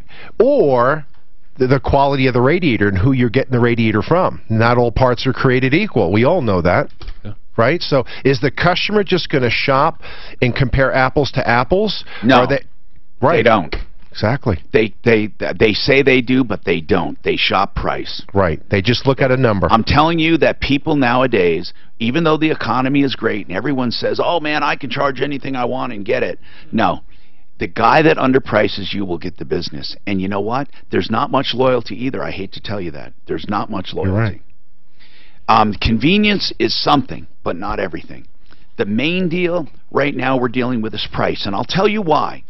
Because Amazon and Google and eBay have taken humanity out of it. That we have been conditioned to where we don't care. My son doesn't care a lick about interacting with people when he's buying something.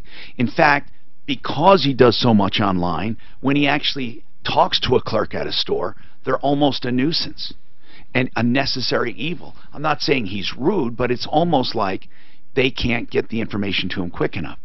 So we have been conditioned to the human interaction is not as important to the new customer. So, and we're wasting all our time trying to build relationships. And I'm going to tell you, I think it's still good. I give a lot of seminars on customer loyalty. That for sure will work. Customer loyalty. But the price is going to get them in, not customer loyalty, because you don't have loyalty yet because they're not a customer.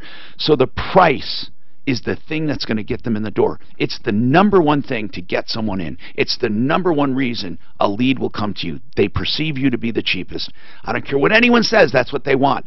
But they want it done right too, but they want it the cheapest. If you had a reputation of never getting it right, it wouldn't matter. But if you have a normal reputation, price is going to get your customer. Okay, so price is the number one thing. What's number two? Now, to keep the customer, to keep the customer after price, what you need is a feeling. They have to feel good. And I mean that sincerely. They have to feel relevant and good and important and a cog in the transaction. Now, you're saying number one. What's number two to get them in the door? Convenience. Number one and number two. Price. Not warranty. Not warranty. No, hell no. Price and convenience. No one ever thinks about the next time it's going to break down. They think this is the last time I'm going to do this in the world. That's what they really think. So, price, people, you tell me if I'm right or wrong. We're going to discuss this and more coming up on the Troubleshooter Show. It is a very important show for businesses and for consumers. Do you owe the IRS? Then Not warranty. Not warranty. No, here's why. Now, Now, I will tell you, warranty is good, but no one. But if I know I can get something done for $39.95, and somebody else has $89.95, I don't care if $89.95 has a lifetime warranty. I don't care.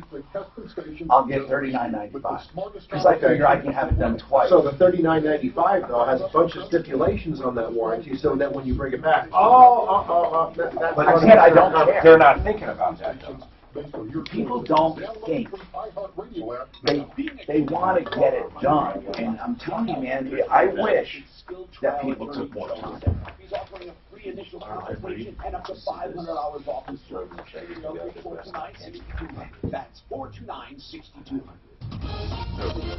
This is Denver's talk station. Martino on 630 and iHeartRadio. Yeah, when we take a shooting down that thing at 5:30, should I get you down there? Yeah, but the reef was kind of on Friday to the Gulf Coast somewhere. There's a right my friend says at the race. You know, you go with this guy, it's probably the same with you. You go out to lunch and you're like hanging out with movie stars.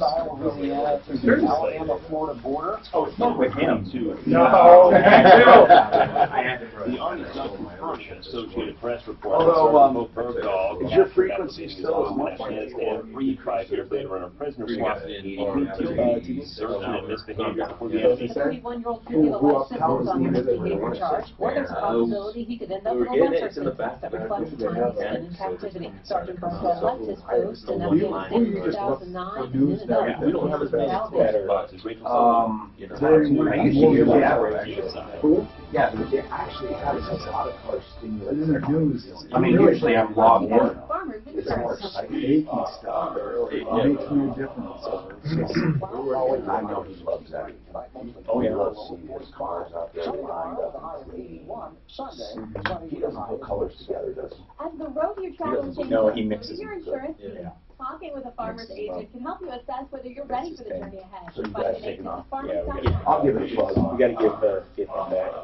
He's a I got somebody that's looking at an LED upgrade at No, the you track. got to do it. You got to do it. You'll save so much I money. know. And they installed. Do you hear he's thinking about LED upgrade? We have a company that does that. Mark, did you hear? His whole track for LED upgrade. Yeah. You know how much he'd They save? Oh my God. We must have, I don't know, around the What's your electric perimeter, bill? 100 old halogens. Oh my God. They did 2, and then each You know, you'll get a tower's rebate. got like 24 on each tower. You know you'll get a rebate. Yeah, that's the biggest thing, is he's talking all that with us at 1 o'clock. What's the company? Z Lighting, How'd you find them? through XL Energy. Oh, good. Yeah. And you can do different colors and everything on that. Well, Yeah, we're they not can. looking at colors. Well, Right, no. What they did do is they put a couple up for us, and they're 2-spot. And he says, man, they just the manufacturer tips the LEDs a little bit and makes it more Not of a only fan. that, So they're going to custom design the actual they are a light. better light. Mhm. Better light. Thank you, Tom. Good seeing you again. Thank you. Hi, I'm going to tell you that Rockies, they're sponsoring Colorado National Speedway for the race on Saturday. Shagman will be out there, so take your kids out there, okay? Gates open at 4. Trick or treating starts at 5:30 on the infield in the center. And all the race car drivers will have their cars there, and you'll come up and trick or treat at the cars and meet the drivers and get some treats and then move on to the next car. And Shaggy will be giving away stuff there too. That's tomorrow, starting at 4 in the afternoon, then 5:30 for the trick or treating, and then the race is 6:30, and then a fireworks show at 8:30. Rockies, by the way, 63rd and Federal, Monday through Saturday, 9 to 8. Let's keep going. What do you say? We have all kinds of people to talk to. We have our car experts today. Mark Machowski from Budget A1 Transmission and Auto Repair. Kevin Calkin from Sheridan Auto Tech. Tom, sorry for the wait, Tom. What's going on? That's all right. Thanks. I just have a concern. I pretty much never use E470. I use it all the time. I love it. Yeah, it works. I use it all the time at work, but in my personal vehicle, I never do. So what's going on then? Well, I used it back at the beginning of July. I was heading out of town, so I picked it up down in Lone Tree and took it all the way up to Interstate 76 to receive a bill. Where's the car registered to? To me, it's plated to me. I mean, does it go to your address? Yes, yeah. Well, then you should get a bill. That's what I thought. And then I'm call them up concerned. and request a bill. Suzanne, do we still get bills? Do we get bills, or is it automatically Yours taken? is automatic, but if he calls in with his license plate number, they'll tell him maybe it didn't catch him, you know, the cameras or something. If it didn't catch, a long way. Well, if it didn't, I don't know why it wouldn't. It's not like they're going to create a bill for you. Just call up and see if there's one hanging out there. I think he can even do it online. Put his license plate in and see if there's a bill. Can you really? Okay, I think didn't know so. because I don't have a transponder and stuff, so I You don't, didn't know yeah. it's just You know, the days of transponders. They don't even have those anymore. No, I think they have the sticker. Sticker. I have a sticker. Yeah, that's right. But if you don't have a sticker, they still do it. License plate. Then why bother with the sticker? I don't know the benefit. Because if you sign up with the sticker, it automatically deducts from your account there. Yeah, but what? So what? Why do I care? Well, because you said it's cheaper. That's why you care. Oh, it is cheaper? Yeah. Because they're not sending you out a bill like they'd send this guy out. Do they discount it, is what I'm asking. Yeah, because they don't have to send you out a bill, for real. So, yeah, just go on the website. I mean, that's really what we can tell you. I'm sorry you waited so long for that, but we know for sure. And I've been using you will never get out of it. I've been using your sticker for months. What? Really? No. Well, that explains the extra bill. Now, the stickers are made to be destroyed. You know, they don't pull off easily. They come apart on purpose. Yours came right off. Yeah. Well, you know what? I'm not even sure I don't know if Rolly put this on my new little Equinox here. Oh, you better figure that out. Although I get the license plate, it wouldn't matter. You know, the license plate would still work. Will, how is Will doing with his 2002 Mustang GT? What's going on? Sounds like a nice car. Will? Hello? I'm going to put him on hold because he's been waiting. Just check. Jacob, you got a problem. Okay, now I'm thinking it's me. Jacob! Yes. You got a problem with the catalytic converter? Well, that's, yes, part of the car. Yeah. No, well, what's going on with it? Well, just a question. Is there a state statute that requires a car to be equipped from a dealer with a catalytic converter? Yes, it's part of the emission system until they come up with something better. I don't. Yeah. The law doesn't say what you need. It says what the emissions need to be. And so they use catalytic converters because they're so ubiquitous. Everyone uses them. I don't think the law literally mentions catalytic converter. So, but when you go for a test, they will check not only emissions, but whatever the OEM emissions control system was on the car, they expect to see it. Now, did you hear what I say? Even if you pass, they won't let you pass if you visually don't pass. That's why they use the little mirrors, right? Yes. And look underneath the car. Yes. So, yeah. What's your issue? We were sold a car without a catalytic converter. From a dealer? From a dealer. Wait a minute. Is it in an emissions-regulated state? Like here? Is it Denver? Where was it? It's here on Broadway. Okay, well, they're going to take the car back. Yeah, they are. Well, we'd like for that to happen. Oh, We're running into problems. You don't even have to fight it. It doesn't have a cat. I mean, unless it's been a month or so. How long has it been? When did you buy it? We bought it at we bought it May 22nd. Now, then you should have known within 3 days. Did you go in to get it checked? We didn't have the car in 3 days. It was back in the shop. We got it, let's see, home, and within 45 minutes, the check engine light went on. My son said the car started to shake, and it went into limp mode. Okay, so Jacob, what happened after they took it, and it wasn't... We notified them immediately and took it back. I think the car had 5 miles on it when we took it back there. This isn't new, right? This is not new. This is a 2011. Okay. 2011 335. What's a 335? The BMW. I'm sorry. Oh 2011 Lord, why are you buying an old BMW? Because they're the most costly things in the world. Because his son wants the look. You got that right. He's a poser. Okay, so now he's got his Beamer, and it's not. So tell me what happened though. Like ultimately, did the dealer take responsibility? The dealer took it back. Good. Said it needed a harmonic balancer. Okay, sounds a lot like a Hummer to me. But anyway, what? Which to me is a fancy word for a weight. Anyhow, once they put that in, then we experienced total engine failure, and the engine had to be replaced. And they did that? For the next 2.5 months, we did not see the car. Well, wait a minute. They've been doing all this under the original purchase?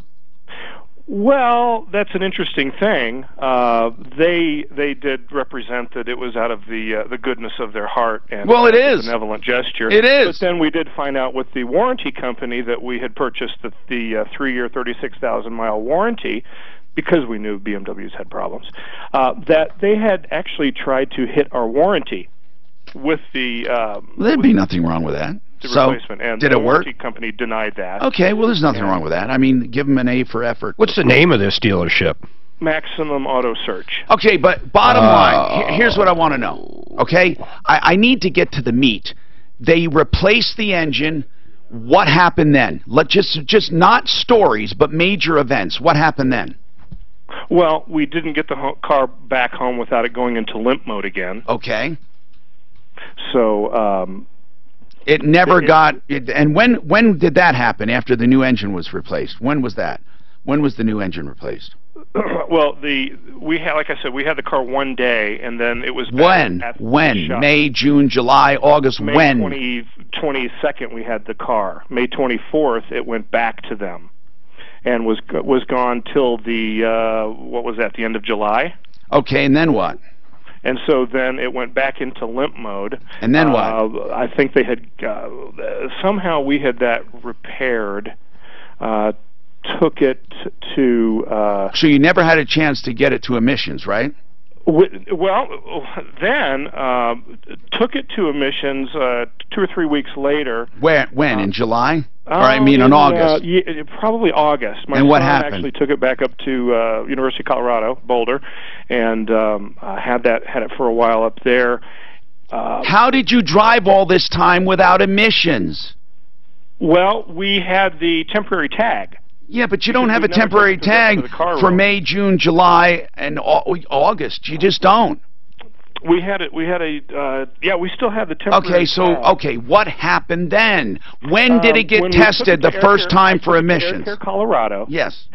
And I said I need emissions to get the license plate. And the person there. I don't need conversation, bro. What happened? I don't care about the conversation. They waved me on. They waved me on. It was still within the 7-year exemption. Meaning what? You didn't have to be. Yeah, he's saying it was 1 year from when you don't have to get a test. That's right. It's exempt for 7 years. Okay, okay, now I get it. So then you come back the year later. Took it to the mechanic. I took it to a mechanic to see why I had the check engine light on, because it didn't have an oxygen sensor. It said it needed an oxygen sensor. And the guy said, "Hey, I got bad news for you, guy. It doesn't have a catalytic converter." Okay, when was the date you found that out? I don't have my dates right with me, but it was 3 weeks ago. Okay, so here's what we have. Okay, that was in September. You have a pretty good timeline, okay? What you have is, first and foremost, you bought it on the 22nd. It went right back into the shop. They replaced the engine. It failed emissions. No, excuse me, it was waived on emissions. And then you found out it doesn't have a cat.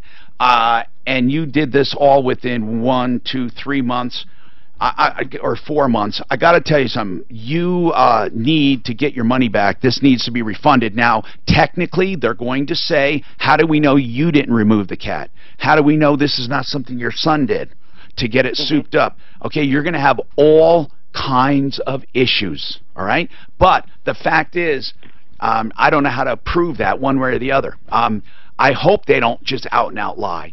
Did you confront them about this, saying there is no cat, we want the car, we want a refund? Yes. And what did they say? We did, and gave them a day. What did they say? Unwind the deal. And I said, if you don't, then we're going to be. Well, if you go to court, no, you'll win. Are you going to take it to court? Definitely. Okay, they will not do this voluntarily. Right, and we found that they're crazy. Out, and, what do they? How? On what planet do they think they're going to win? We need to call Maximum Auto Search. I would think that we already did, since this is so serious. They're being accused of selling a car knowingly without a catalytic converter and refusing to take the money back. Maximum Auto Search. And what is the reason they give you for not returning the money? They really haven't given us one. They just said no? They said, well, you've had it for a while. Well, you have, but... Right. But it never passed. Well, no, excuse me. It did pass. That's the problem. It got the waiver. You know, this is a really weird... We did not get a waiver. We didn't get a waiver. We didn't get a certificate. So that's another... No, what I'm talking about is... I'm talking about that when I said a waiver, I meant you don't have to get a new car inspected for a certain number of years, right? Oh, correct, yes. That's what I meant. So they technically you were able to get license plates. You see, they didn't even bother to do the visual inspection because you were waived through. This is a very odd circumstance. I think we need to call Maximum Auto Search. And Dan, do you want to call? Suzanne, we need to call the Air Care Colorado, and I'll tell you why. We've had issues with them before. I know this. Now, here's what I want to know, though, about Air Care Colorado. What happens in a case like this? How do they look at it? In other words, if your car is sold and it's still under the 5-year exemption. Well, hold on. Here's what Norris just texted. Norris says 7 years to original owner exemption. Norris is with SOS Inspections, one of our car experts as well. Go ahead. If sold in year 6, you know, the original owner sells it, it must be tested. The math that guy just did, they probably should have tested it. 2011, and they sold it this year in 17, right? Yes. That would be year 6. So they probably should have tested it. But I want to know, if a car is within that 5-year exemption period, can you remove stuff from it and get away with it? They don't do a visual, do they? Now, that's weird. They should still do a visual. Well, you wouldn't have to get a test, though. They'll never even look because there's no need to test it. I get it. So really then... Like your car you're driving now from Rowley, you're not going to... That thing won't be tested, won't go near a emissions place until it's 7 years old, if you own it. Really? Yeah. So, technically, any dealer could remove stuff from a brand new car and you'd never know it for 7 years. Oh, check engine lights will come on, though. Yeah, but some reason his wasn't on. I wonder how they did that. It was. It was on the whole time? It was always well, on. Let's find out if it was on the whole time. Jacob, was it on the whole time? Was the engine light on the whole time? I think so. Okay. Listen, man, we're going to try to help you. Let's start calling around. This sucks. Wow. This is Maximum Auto Search. That name does ring a bell. I'm almost positive they have one in Colorado Springs and one somewhere around here. I got to look now. We have so much to talk about coming up, all right? If you have any questions, problems, complaints, give us a call. Get right in. It's really, really important. And I'll tell you, the Raleigh House is important because they have established with me a hotline. It's a community service, and it's free with no obligation. It's for addiction questions. If you have a loved one, or if you're an addict, or you have a loved one with an addiction, they'll tell you how to reach that loved one. In other words, what lines to use. Seriously, to talk about treatment. They've seen it all. They'll even arrange for an intervention if you want one. They'll tell you about their treatment place. They'll tell you about other treatment centers. That's right. Even if you don't go to Raleigh House, they're going to answer your questions. They'll talk about insurance. They'll talk about some of the triggers for addiction, like financial worries and legal and family and marriage, and they'll tell you about their program and others. Now, Raleigh House is medically supervised as well as behavioral. They do the environmental and psychological, and also the nutrition, the blood work, the supplements. But call this number, because it's there for you to ask any question you want about treatment. I know that we have tons of questions from people, and that's why we did this along with theRaleighHouse.com. 720-893-5559. 720-893-5559. This report is brought to you by Farmers Insurance. I mean, there's no way they're going to have to give us all the money back on that deal. Well, I don't know. It's been so long. All they got to do is 3 months, though. Yeah, but Kid did it. He's had a lot of different problems. Yeah, but what if the kid drove 4,000 miles? Probably more than that. You know what I mean? And then tries to say that this is the way I got it. And, I mean, how do you prove it? What's like weird, the I last was time it was tested, it passed. So why would we take a chance? when he says it's not there, I'm a little curious because I'm looking at the picture, and it's a pretty big setup on that thing. Did someone like cut it out and then just put a pipe there? I don't know what have to. Well, if he's missing the oxygen sensor too, the downstream oxygen sensor, yeah, they just whacked it. I would never buy an old Beamer. Oh my Well, god. why not get it looked at? You got a car with a check engine light on when you're test driving, and you're not going to get inspected. So expensive. Some of them have, no, it was an Audi. We had an Audi come in. Had, I want to say, either 4, 6, or 8 fucking cats on it. Sure.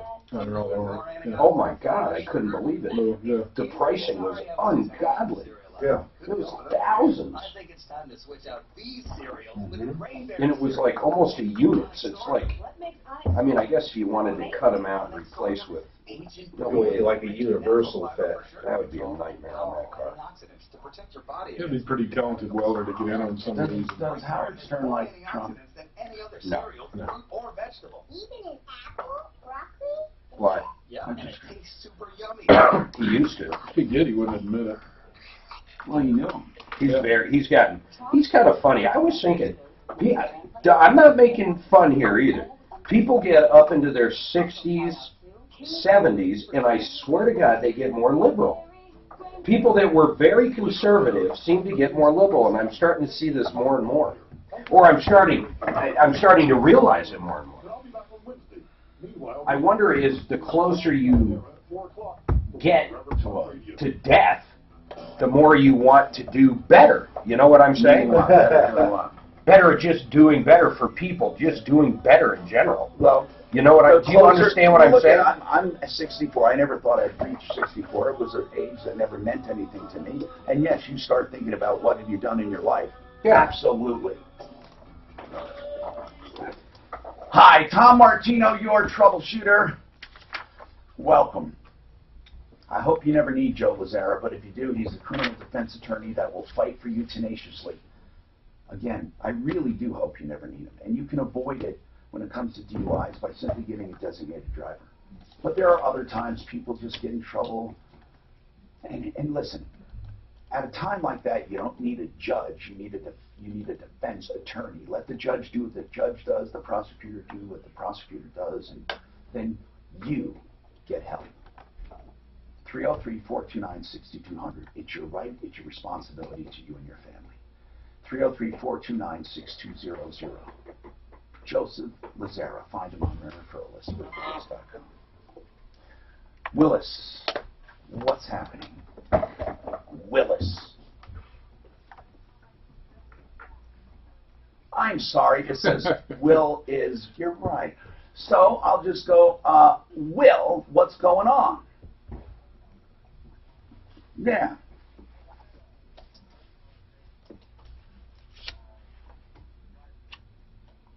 Oh, you're the one on that we didn't get to. Okay, so tell me about the mileage on that Mustang. You know, they're fine-looking automobiles. Let me see that vintage year, though. I don't remember that body. It's all right. It's not one of the most It's not one of the wildest years, but it's a clean-looking car. So what's going on? Yeah. Yeah.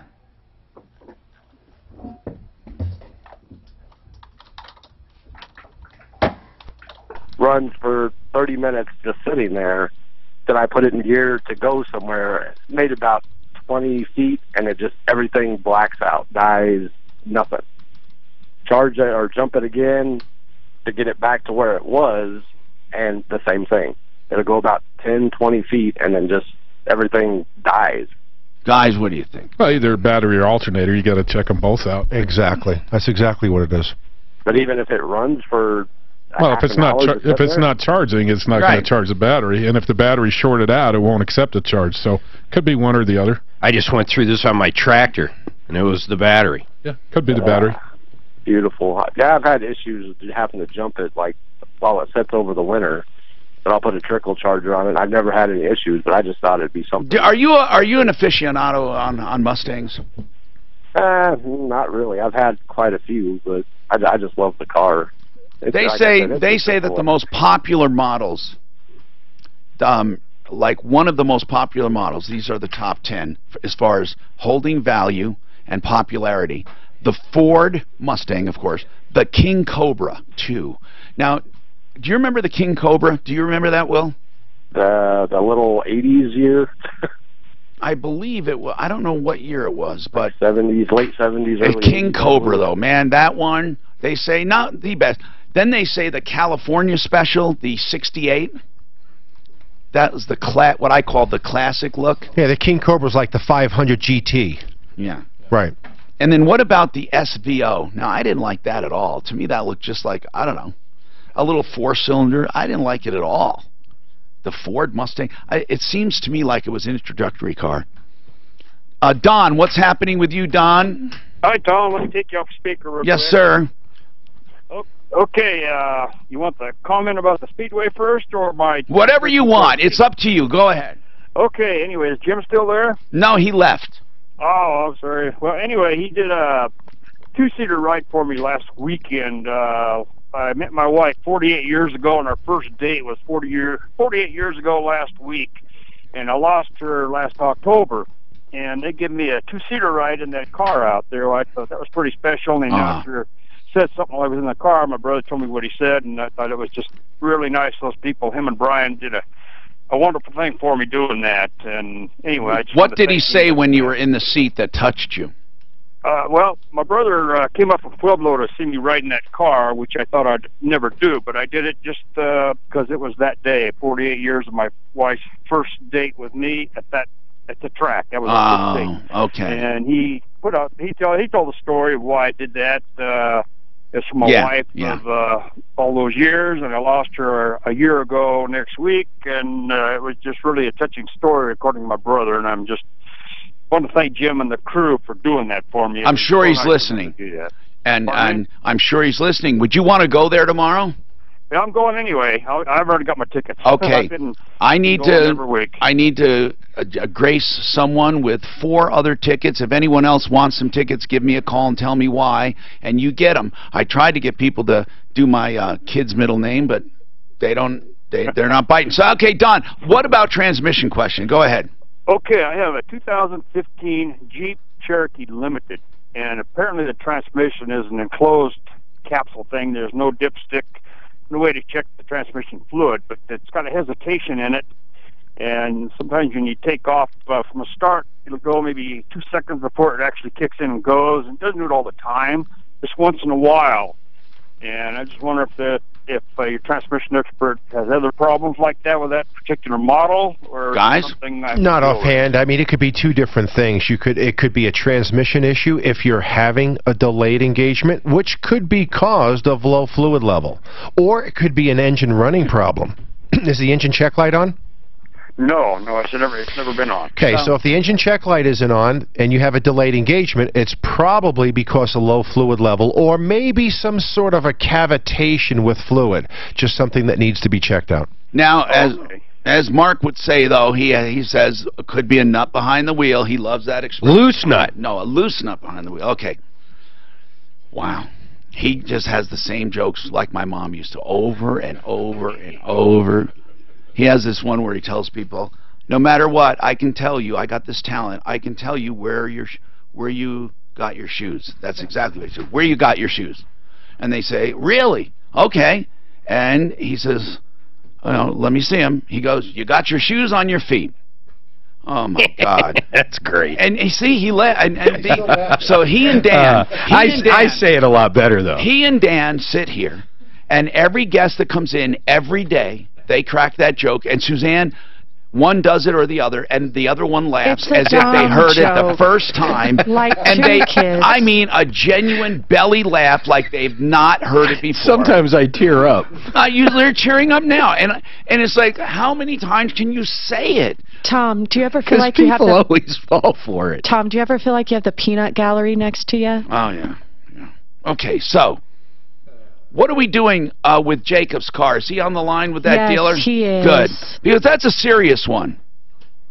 303-713-8255. Joe has a comment on business. Go ahead. Tom. Yes. I was driving down the road.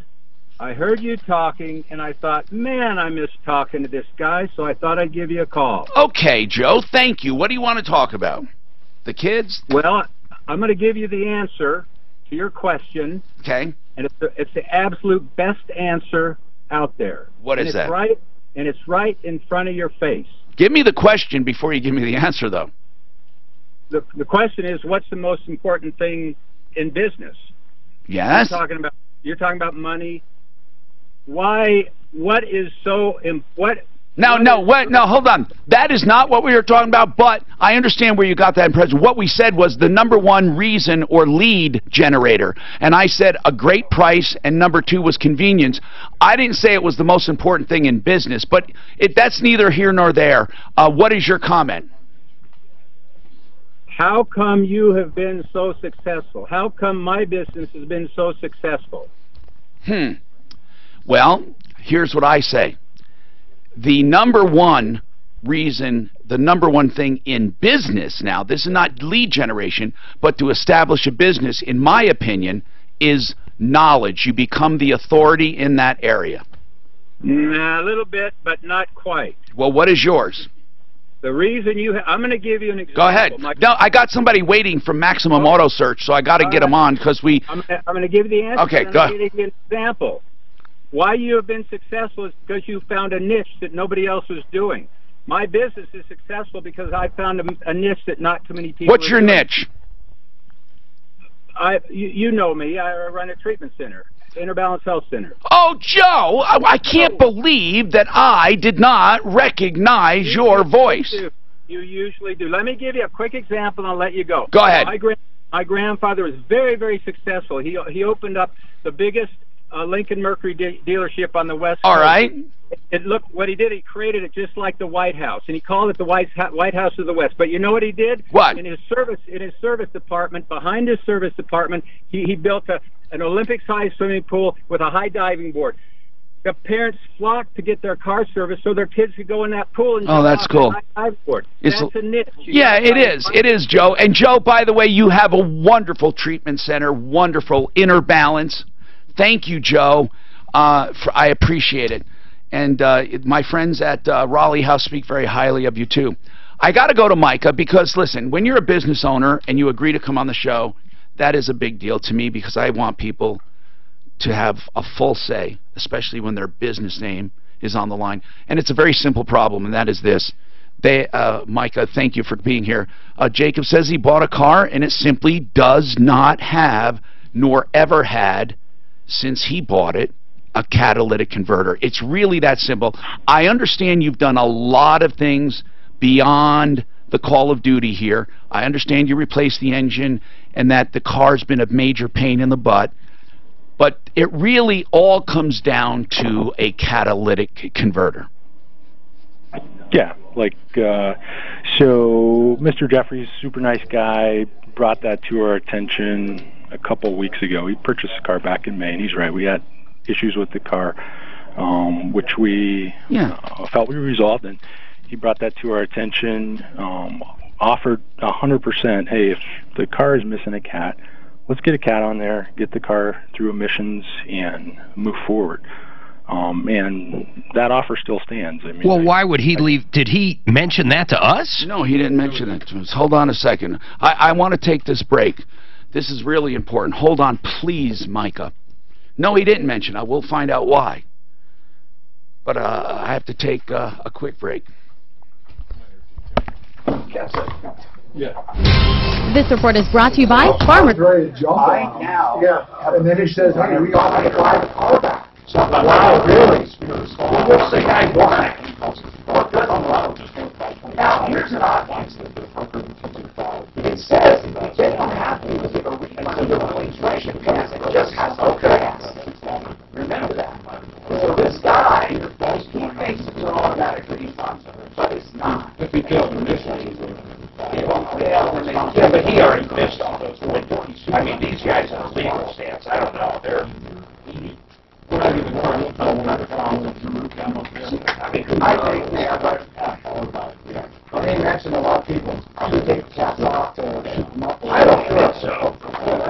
How many cars have you guys seen with full cat? I mean, shit, I already get pretty good done. I'm sure it's happening. Maybe I've seen a bunch of cars with plug cats. That's why I think, the missions, you gotta check engine light on it. You don't want to have an important investing in it. Let's switch them both ways. You program it not to.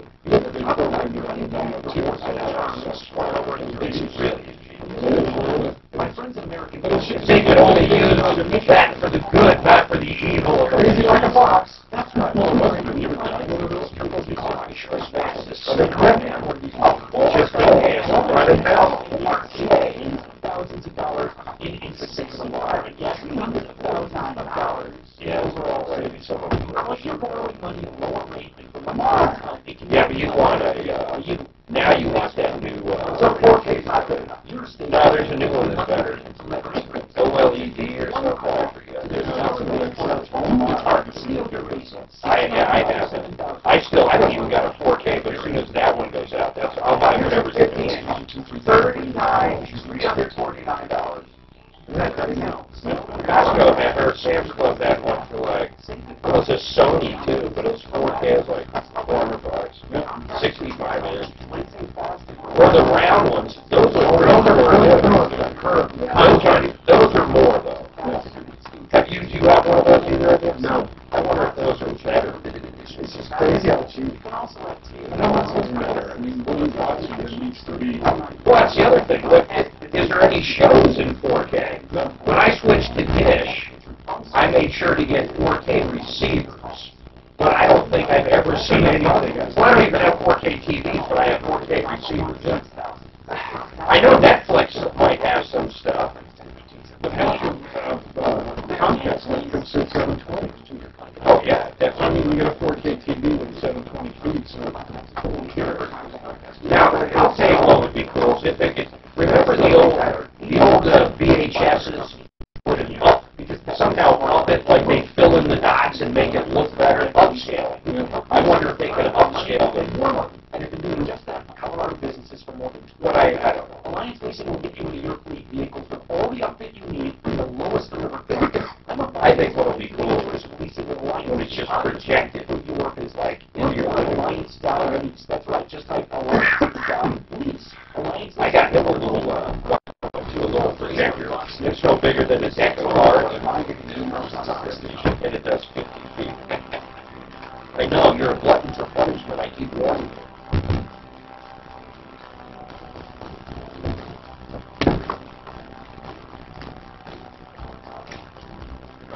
Hi, Tom Martino, your troubleshooter. 303-713-TALK, 303-713-8255.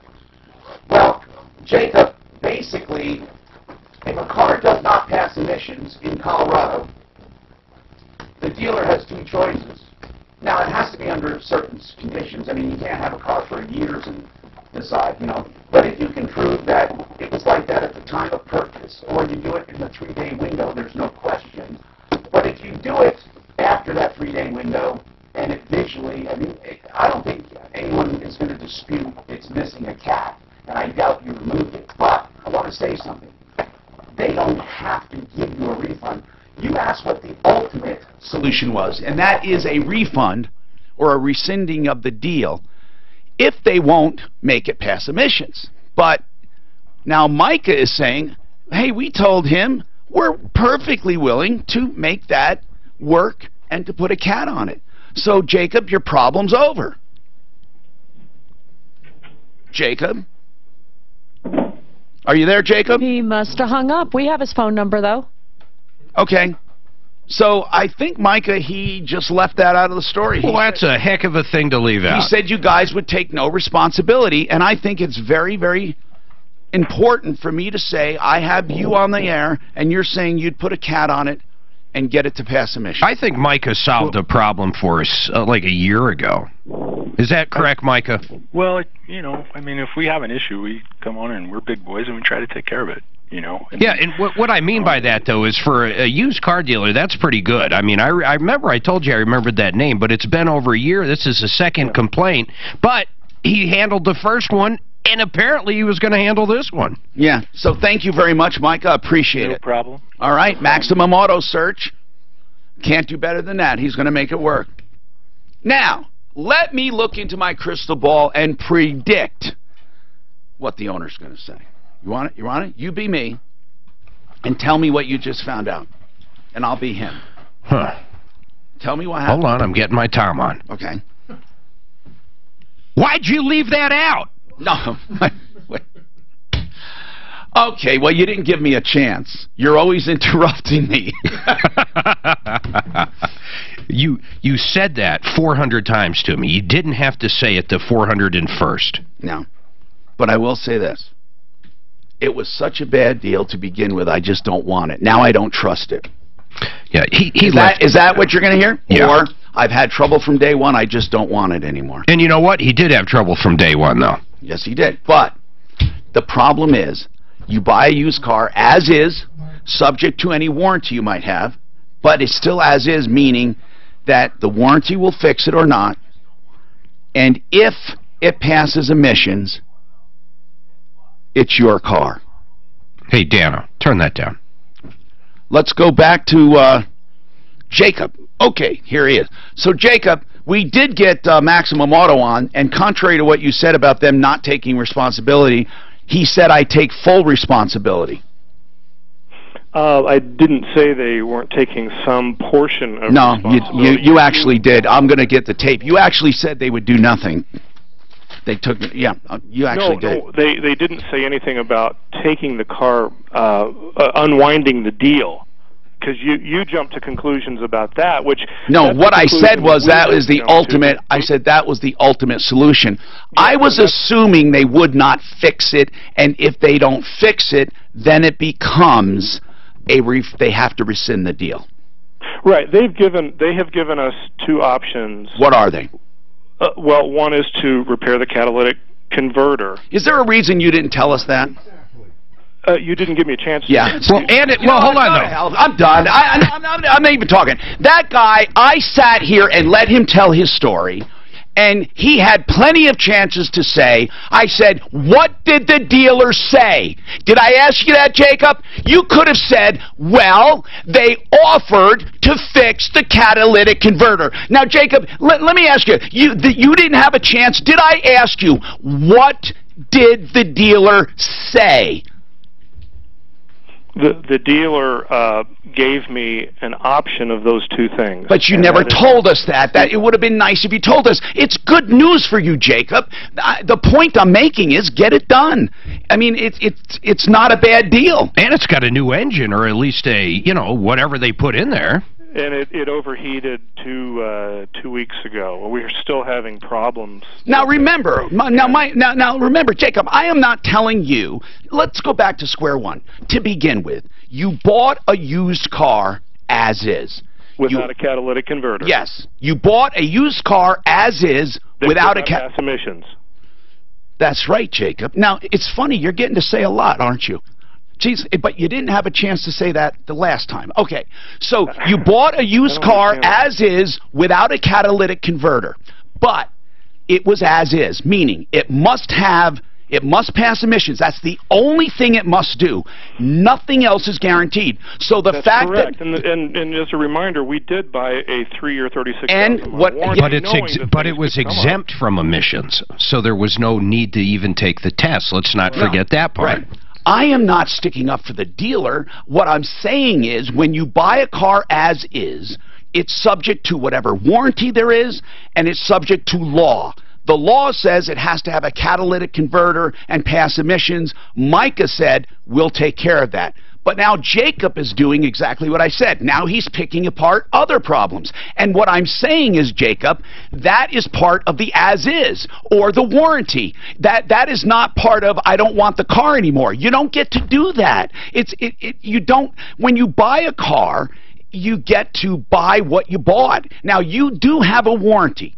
So what you need to do is figure out if those problems you're having now are going to be covered under the warranty. And that is what we fight now, not undoing the whole deal, because he took that away from you by offering the catalytic converter. And for all we know, he might look at that overheating while they have it doing the cat. You know, I'd like to know who replaced the engine. Well, and if there's any warranty on that. All right, so let's talk to Micah really quickly. Micah at Maximum Auto Search. Yes. Who replaced the engine? We did. Okay. And what kind of engine went in it? I'm sure it is a remanufactured engine. Or maybe a used engine, but either way. I mean, it's the same thing. My mechanic said it was a salvage engine because it has yellow paint on it. That's all I'd put in. It would be a salvage if I was in that boat. Well, he didn't owe you a reman. But do you recall how many miles were on it, Micah? You know what? I don't. Okay. I don't have that right this second, but I'm happy to find out. But as far as his other problems, is this warranty worth the damn that he bought from you guys? 100%. I mean, like, and I want to be clear, like, if there's another issue with the vehicle, we're happy to take a look at it. I'm happy to. And, you know, that's what a warranty is for. And if it falls under warranty, fantastic. Even if it doesn't fall under warranty, I'm still happy to take a look at it and see what it is, and we'll get it figured out. What was the price on this car? Jacob? Jacob, do you recall what you paid for the car? Oh, I'm sorry. $20,500. Okay, all right. Does the car, Jacob, right now, I just want to get it all out. It has some overheating issues and the catalytic converter. Is there anything else? I'm sorry. We're not driving it, so I can't. The kid's driving it. Oh, your son's driving it, right? No, it's parked right now, not being driven because of all these problems. All what problems? You mean it overheats that badly?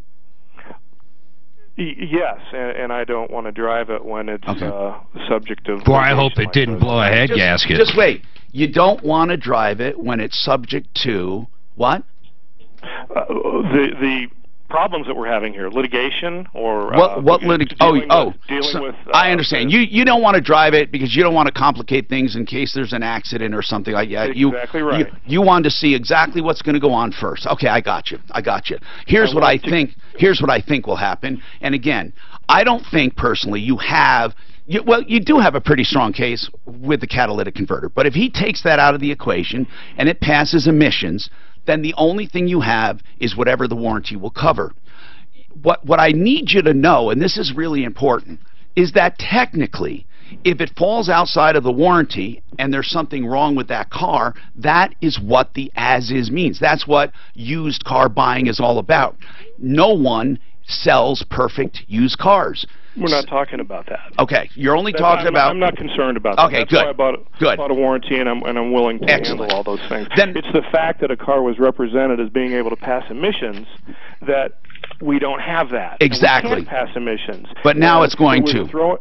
It's well known that it did not have a cat. When right. You work, good. Okay. I think we established that. Involved with that car, you know that it doesn't have a cat. Well, now, thanks to Micah, he says, we're going to take care of it, and he gave you that option. So here's what I suggest. I suggest you have that cat put in, and it gets to where it can pass emissions. Then you have Norris from SOS Inspections look at that car from front to back, a mobile service. and give you ideas on what warranty claims you may have and get those taken care of, and you're done. That's what I recommend. I mean, it's that simple. 303-713-TALK. From the L&L Heating and Air... He might have not known.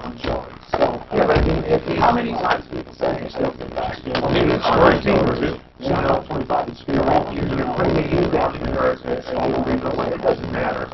You're having to disconnect the exhaust to do that. You're right there. If he got a used engine from whoever, I'm sure they had a used cap that they could have put in right there. Boom, there it is. You have the whole deal. But that's how it's possible. Why do you buy a car with a check engine on it? Why do you continue driving? Or why do you buy an old BMW? I mean, even after the motor's put in, if the cats are missing, the check engine lights off. It's just instant. If it was off. Actually, he said he didn't know. He said, they want to take it somewhere and have it looked at. So, if you remove the one cat, you're telling me that check engine will come on. Depending on which one you take out, you got a cat goes in. Because you got a sensor before and after. And it's not detecting anything, so it's going to detect an inefficient cat because the O2 sensor was just like plugged in, so it's sitting in the back seat with the light behind. What do you mean by plugged in? Plugged in the electrical part. Yeah, but it's not seeing anything. Oh, right. It's going to either throw it out the oxygen sensor. Because it won't be in range. It's sitting in the back seat. Your money, your retirement, right here on KL every Saturday. So you're the heater, so Mark, I want to understand something. You're saying if the O2 sensor is plugged in but it's in the back seat, so it's got an extension, like a 6-foot thing, it's in the back seat. Yeah, absolutely. Or for that matter, if the O2 sensor is plugged in and the hole where the O2 sensor goes in was plugged off, but it's still in. I'm just saying because there's not excess fuel in your back seat when it actually triggers. Oh, absolutely. Absolutely. It's not necessarily giving up that fuel. You're not coming on the carbon monoxide, you guys do block shows. And Game of Thrones, man, we watched 5-6 seasons and we did it. Like this. And of course, if the light sensor is screwed in, it's probably a little over your head. You know what I mean? I tried Narcos. The first few episodes were mostly Spanish. It drove me nuts. Escobar. It's about Escobar, the first 2 seasons. What do you think they do now? It's good. Oh my God. I give it to Mike for dealing with Indians, man, because I can't understand them. So this Micah guy here, I want to come back to this. Okay? Why is it? I mean, what's his name? Whoever calls us. I did it with the dealership. Man, he's self-published. Now he knows what the problem is. But he used engine in it. It's overheating. It is no cap. Just register lines. Just bring it down there. Wink and Wait. Remember the name Wink and Wink.com attorneys. I hope you never need it.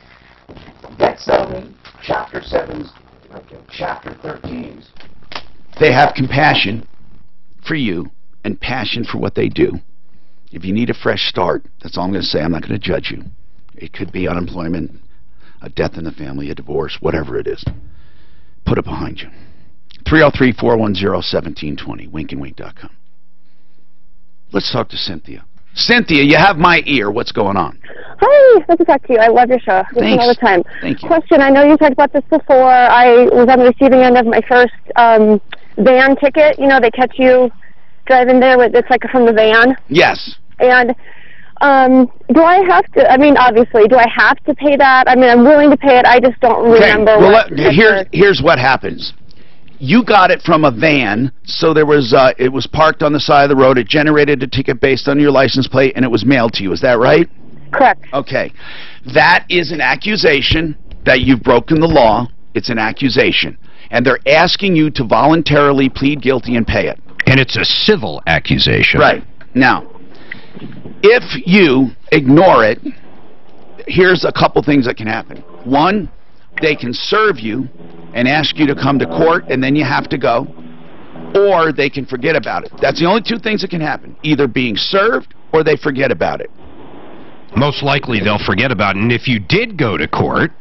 Yeah, now once they... Do they have a picture of you driving?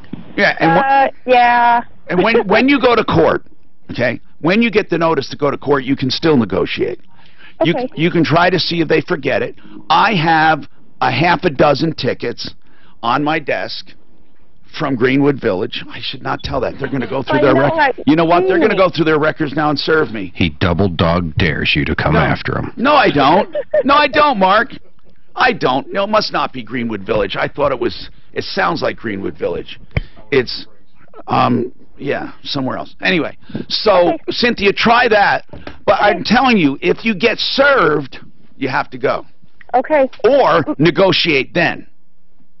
Okay. I wouldn't pay it. Yeah, so unless they serve you, of course. My next question, which is the more important one, my phone, I was actually listening to your show a couple months ago. My phone died, just went dead. And it spent 6 weeks down, I live down here in Castle Rock. It spent 6 weeks with Device Doctor. They were not able to get, I want my pictures out of my dog that died. I had her about 15 years, and I'm not able to get my last pictures and videos of her. Wait, what's wrong with you? What kind of phone is it? It's a Samsung, was a Samsung V10. They're telling me it's the processor, which doesn't mean a lot to me. I don't know. Yeah, but the storage is still good. I would think so. That's what my husband said. Plus it's got a lot of personal information, passwords, and I have to send it back to the company because I went through insurance. You guys probably know how that works. Yeah. They're waiting for me. Okay. They're just going to give her a new one, though. They're not going to. No. They're not going to fix that. She understands. She already has her new one. She has to send this back in that box. But what you need is to go to these places and do hard drive recovery. There's one next to Micro Center in the Tech Center. I forget the name of the place, but all they do is data recovery, and they probably do phones. Yes, they can, because all that's just a little card in there. That's all it is. It's just a... Did you have a card you put in and took out? Yes, I did. Well, also, some of it's on the phone itself. How do you know? How do you know it's on the phone itself? Why wouldn't you store it all on your card? I know, just some pictures I had went on, because there was like a glitch in it, but back when I was in Dallas, it doesn't matter, but I know that the ones of Cheyenne were on the card. Well, take the card out, did you? Well, maybe I'm mistaken, I'm sorry. She meant on the phone. I guess it was on the actual internal memory on the phone. Bring it over, but you know where Micro Center is? Do you have a removable card? No. Oh, not at all? I guess I didn't. I'm sorry. You may have one you don't know about. Can you get to the battery? I can. I mean, but didn't they have figured that out? You got to go somewhere where they know what they're doing, and here's what you do. You take both the external card, and then Mark is going to tell you about the place that can get the recovery from the stuff. It's right next to Micro Center. I don't know the name of it, but it's been there for years and years. I can find it. I actually work in the tech center. I can find it. Okay. It's next to Micro Center. Okay. And I really think you should do that quickly, because you don't know how volatile it is, or what damage was done, or what the processor could be doing in a dormant state. And please let us know how it does. Please let us know. We'll be anxious to find out, and we can spread it around. Christy, what is your question on tires? I have 4 snow tires that I've used for 2 seasons, but one of them bulged out and had to be put down last May. So my question is, should I try to find... Do I have to buy 4 new tires? How many 30 seconds were on that one compared to the other ones? She used them for 2 seasons. I think snow tires. You got to get one closely the same in use. There are places that actually roll them down. And if your vehicle's not all-wheel drive, it might not matter. It is. Yeah, you're going to... Then it could matter. Buy new ones. You'll be happier with new ones. Buy new ones, or get one that either is used, they have them, or one that they'll roll down for you. But do not put on an uneven tire. I'm Troubleshooter Tom Martino. We are out of time. Save all your problems for me. Hi, I'm Kurt Cambier, author of the Amazon #1 selling book, The Future is Brighter Than You Think. I've been on the Fox Business Network and CNBC, and I want to help you too by giving you a free copy of my book. Call my office right now at 303-584-1161, and we can also stress test your investments. Call right now, 303